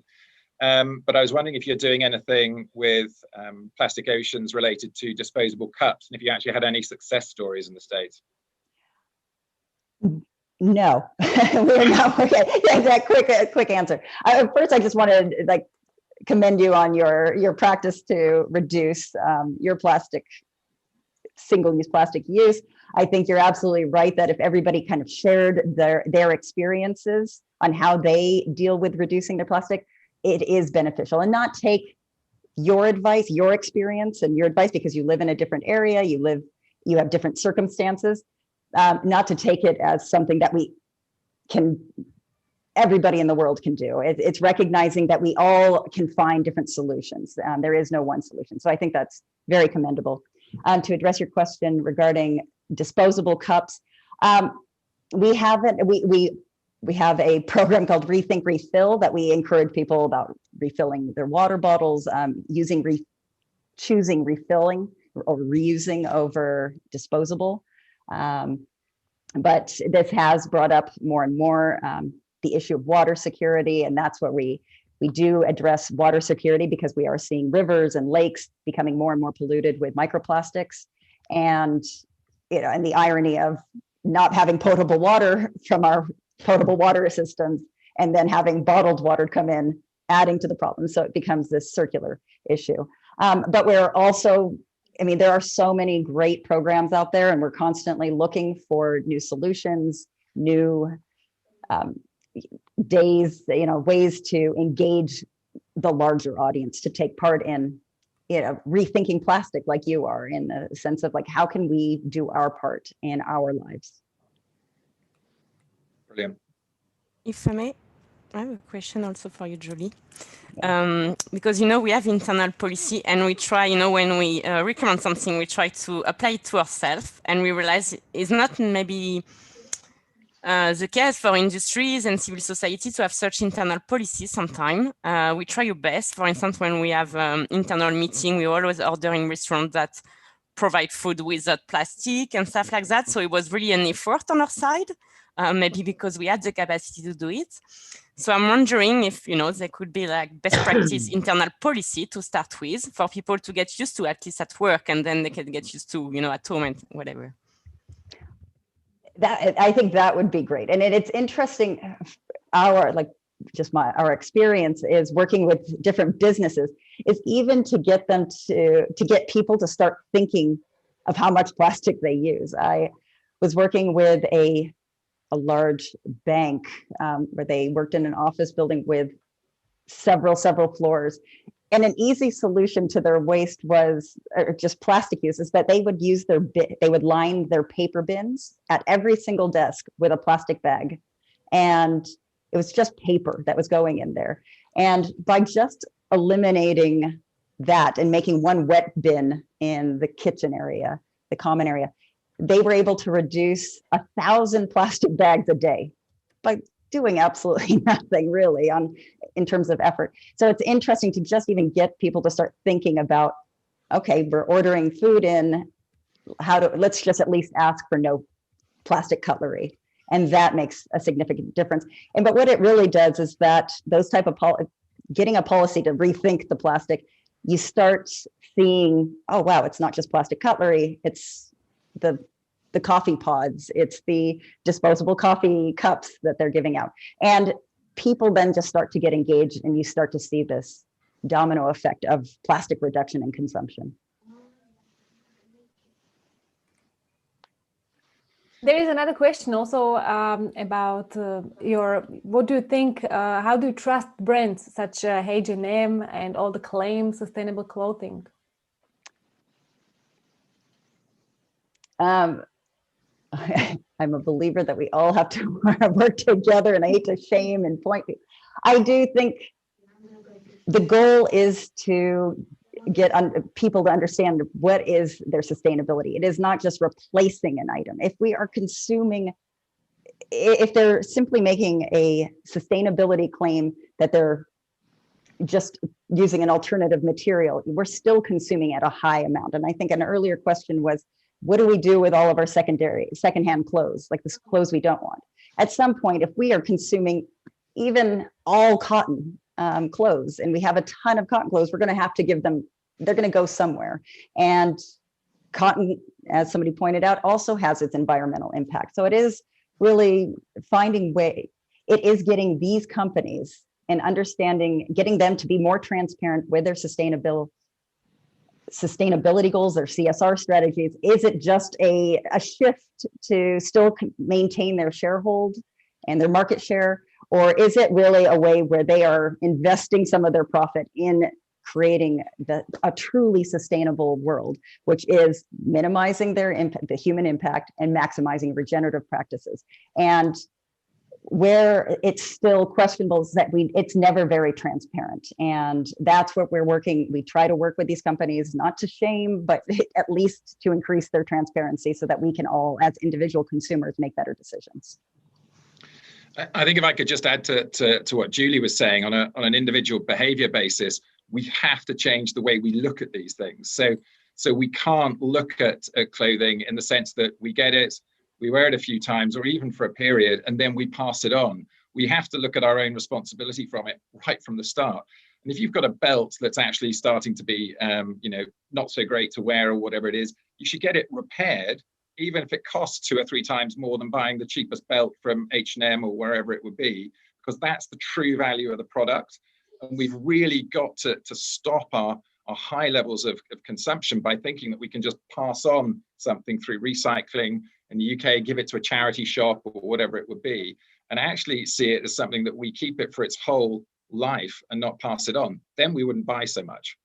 And I think that particularly things that are plastic, you get something that's plastic, you've just taken a responsibility for 1,000 years, for 400 years of it on the planet. And if you've bought it, you've got to then keep that use going for 400 years. You buy a bottle of Coca-Cola in plastic, that's your reusable bottle. That's the bottle you can use for the rest of your lifetime. I know the microplastics are terrible in terms of your health, but that bottle is reusable all the time. We've got to change the way we look at these things. And I think to that, I think it's also important, what that highlights is we as individuals have so much power in influencing these businesses with those type of decisions. If people were to stop buying H&M and buying something that was a little bit more long lasting, made of a sustainable material, you would see H&M truly start making shifts in their practice. We see this with new programs with the refill programs like Blue Land and Loop and Public Goods. The industry, those leaders in the same space, the competitive space, the Unilevers, the Procter & Gamble's, they do see that as a threat. That's a threat to a new market and to their market share. And they recognize that they are what we're trying to raise awareness and get people to understand the purpose of taking on sustainable thinking is that you're seeing the younger generations want this transparency, want to buy with, from companies that are doing better. And so you're seeing these older behemoth companies starting to shift because they don't want to lose their future market hold. And that's where we have to hold on, really engage our younger generations to keep on that, because that is the fear, that there is that shift and these behemoth companies are going to lose that if they don't step up and become more transparent and have very clear sustainable goals that they hold themselves accountable to.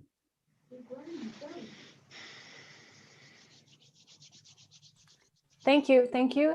Also, Edmund, for joining us. Perhaps you can also tell us something more about the event we are planning this year. And I would like to ask also our attendees, if you have any question also for Nick or Antonia or Julie, this is the space for you. You can also raise your hand and we can allow you to speak. We can make it more interactive. You can even use your video. So this is the space for you.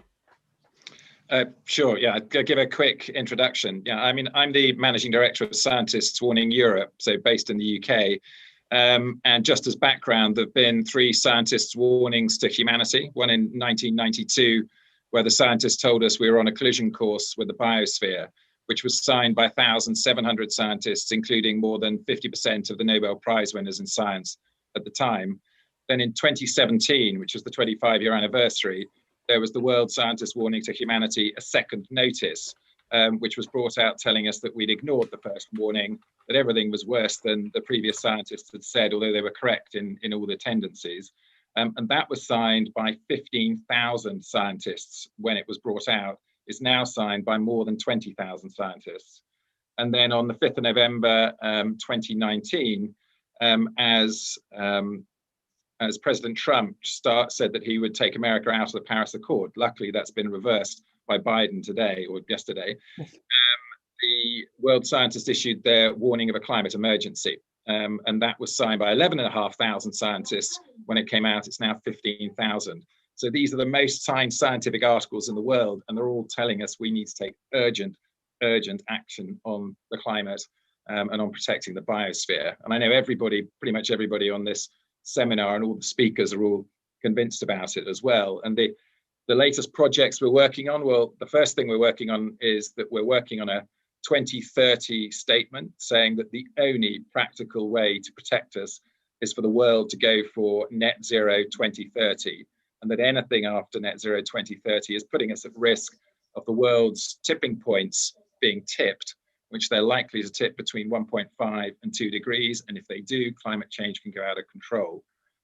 In addition, we're working on a number of seminar programs. So probably now in mid-March, we'll run a local government seminar program in the UK for climate action. We'll then run 3 more days, which you can register for through our website when the details finally come up. And we'll run days that are covering the 6 stresses in the last scientists' warning of a climate emergency, which are nature, food, sustainable economy, sustainable population, energy, and short-lived pollutants. And then we'll also probably in September have an action day on COP26 action to generate more action in relation to what's happening on the way to COP26. So that's what we're working on. I'd probably add, just on a personal basis, I also am involved in the UK as what we call a parish councillor. That's the lowest level of local government. And I just would add to actually Julie's call to actions at the end of her talk is another way you can come to action. Every country will be different, but there will be opportunities to get involved in the political process, sometimes on a volunteer basis. And you're based in the UK, the lowest form of government is the parish council. Many of them don't have enough councillors. And if you turn up to a meeting and say you're available to serve, you could get co-opted immediately, have them declaring a climate emergency, have them going into other programs on recycling or planting of trees or whatever, or saving the bees. And these programs can be done immediately and start helping everybody and create community action and everything else. So get involved in the political process right at the bottom level if you can, any level up, and make sure you vote and vote for those politicians and councillors who are going to try and save us within the climate change and pollution problems. So.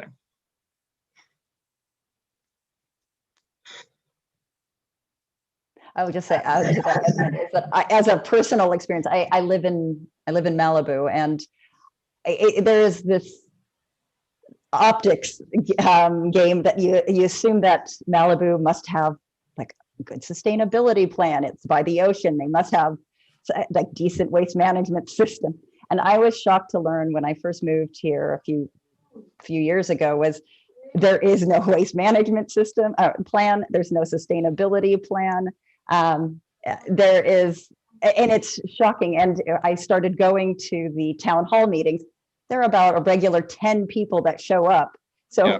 all of Malibu is being decided by the 10 citizens that show up regularly, and it's their perspective. So it really is just showing up, and your voice is actually so much more powerful than you think as a citizen. Completely. And if there's only 10 showing up, you turn up with 10 friends to do something about plastic or climate change, and you've won the vote. Exactly. So, okay, perfect. I was mute, but I was asking our attendees if they don't want to also add something to this or ask any questions to our speakers. Antonia had to leave, unfortunately, and so we have still Nick and Julie and also Edmund. So if you want to ask something, sure, please feel free.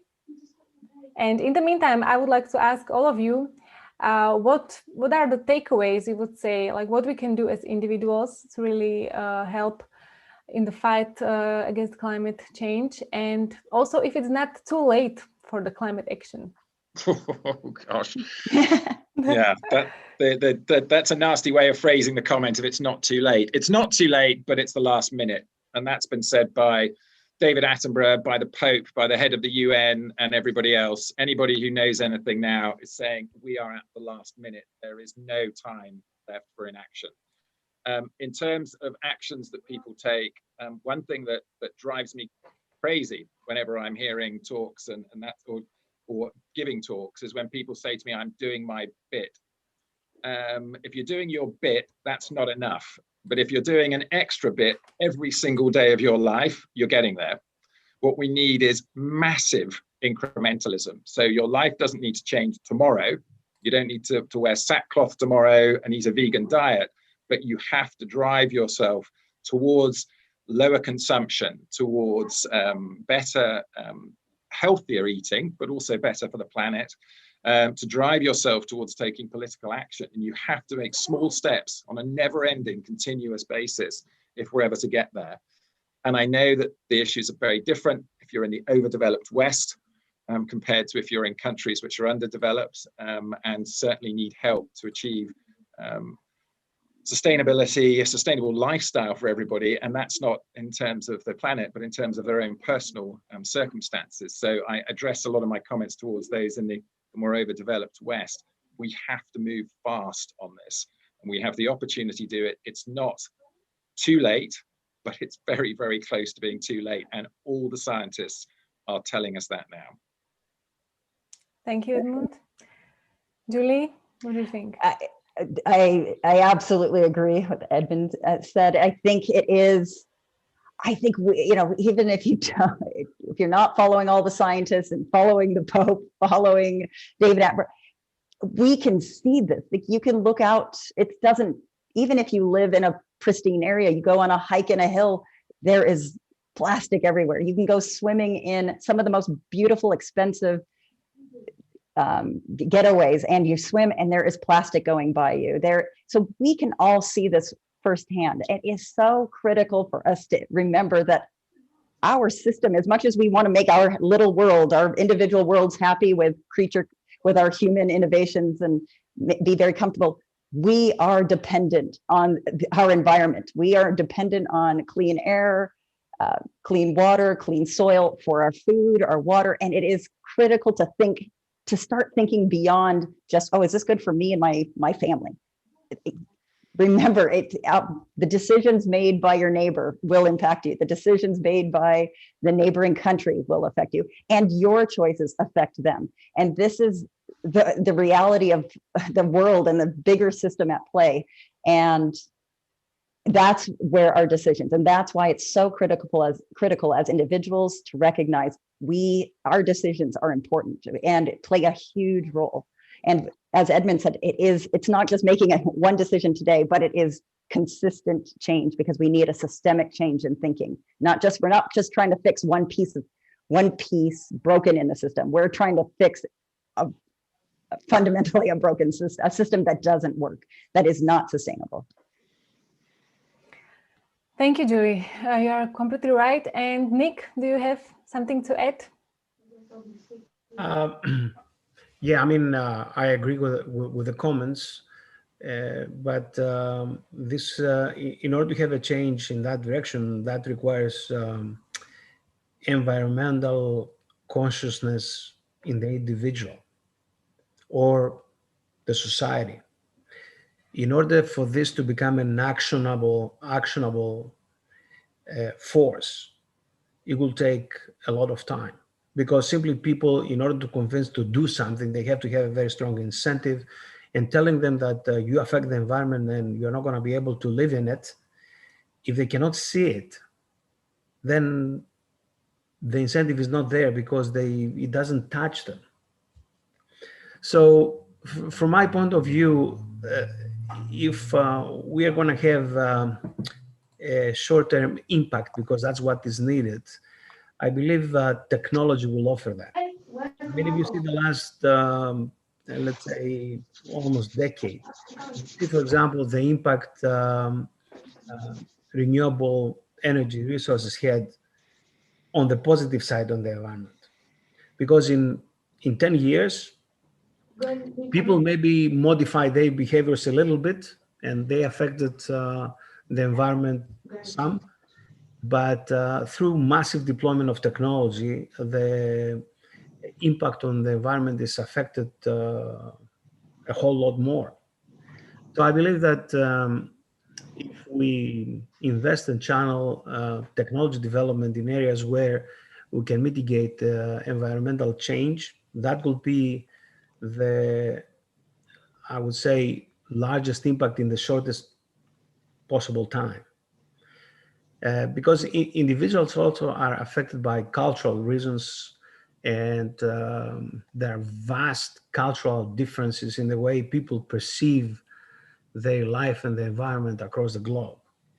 I mean, we are talking about vegan diets and reusable and not use plastic and stuff like that in the Western world because we have alternatives and we have the means, but it will be very difficult to convince massively populated countries like, for example, China or India or Indonesia to adhere to this kind of civil consciousness or behaviors. So I think the leverage is technology. I mean, we have to develop technology and be able to impact or reverse the environmental impact, change quickly. Because I agree with Edmund. I mean, time is not on our side, and people simply because it's not visible on a daily basis, people are not conscious about it. Only when something some disastrous effect or event happens, like a tsunami or something like that, everybody is talking about the environment, and of course, a few months later, they forget about it. So. Okay, thank you very much. Yes, please. I was just going to say, I think, Nick's certainly got it right in terms of we need massive technological change.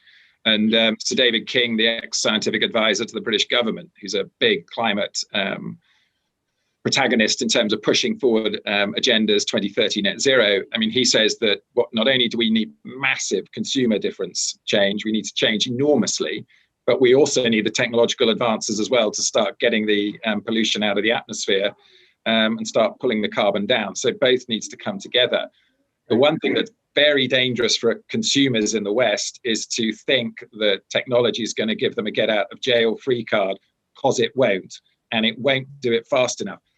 There is an element of, with vast focus, which Nick has created through his business and what he's doing, that if we had enormous focus on a 2030 net zero target, technologies might accelerate. Government create an atmosphere in which it could. It is very unlikely it will accelerate fast enough to save us. So it has to come together. And there is a slightly depressing, but if you don't, an example I give when I talk about climate, and it's that Greta Thunberg and President Macron and a number of others have used the analogy that the house is burning. And I like to talk to people about the house burning by saying, yes, it's burning. And you've woken up and you've got your family and you've staggered downstairs to get out of the burning house. But when you get to the front door, it's locked. And when you go into the living room to try and get out of the windows, they're locked. And at that moment, you turn around and you have to fight the fire in your house. Well, that's where we are with the planet. There isn't anywhere else to go. And it won't matter if you go north from a hot country, because where you're going to is going to get hot anyway. And the seas are going to rise. And we have to take action now while the house is not burning, or at least when the fire is able to be controlled, and deal with it immediately. And that requires everybody to take action, politically, individually, encouraging technology, using the right technologies, every single thing you can do to make it work. I was really impressed with the first speaker today and what was being done in Africa. It was totally inspiring.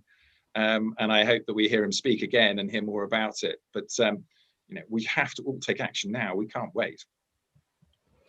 Thank you very much, Edmund. I think it was the best closing of this discussion. So thank you for being part of this discussion as well. And I would like to thank to all of our presenters and all the presentations. So it's not the end of the webinar, so please stay with us. We will now choose two of you, as I mentioned in the beginning. We will choose two of you who have registered for this webinar and who is here on the Zoom webinar or perhaps watching us on YouTube live.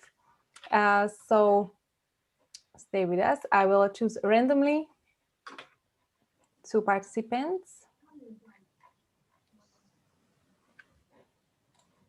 And to believe me that it's really random, I will.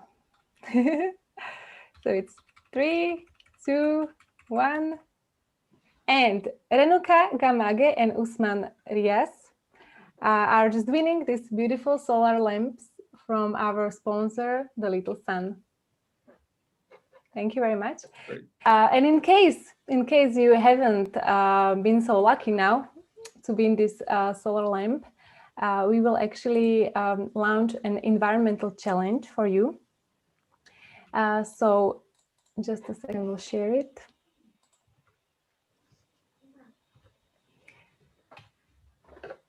So there is a chance for you to win actually different solar lamp from our sponsor, The Little Sun. And the thing is, you have to send us a photo of some creative environmental act or project that you will make for your neighborhood or for your family, children. And it has to be creative. And we will choose 2 best photos and send you these beautiful solar lamps. It can be, for example, collecting the trash in your neighborhood or teaching your children how to recycle, how to reuse some materials, or you can plant a tree. The more creative, the higher chance to win. So please send us a photo to operations@ubicwebinars.com and share it also on LinkedIn and use the hashtag UBICWebinars. Anyway, even if you wouldn't win the solar lamp, you will do something good for the environment, and that's the most important. Please do not forget to follow us on LinkedIn, as we will have many webinars this year. And the upcoming webinar will be on the 8th of February, and it will be related to disinformation. We are not living just in COVID-19 pandemic, but also in disinformation pandemic. So you can learn how to use your critical thinking. We will listen about vaccination hesitancy and COVID-19 misinformation. So please join us, it's for free, so do not hesitate and register. And the webinar is getting to its end. I would like to thank again to all the speakers for their great presentations and mainly great projects that they are doing and helping our planet. You are great inspiration for all of us. I would like to thank also to the Zoom participants, also to our audience on YouTube. I believe it was interesting for you and that you have learned something new. Please do not forget to follow us on social media and give us a feedback. You can, of course, suggest also some topics, environmental topics that you would like to listen more and to learn more about them. A recorded version of this webinar will be available as well. So thank you again and see you soon on our next webinar. Thank you. Thanks you so much. Bye-bye. Thank you. Bye. Bye.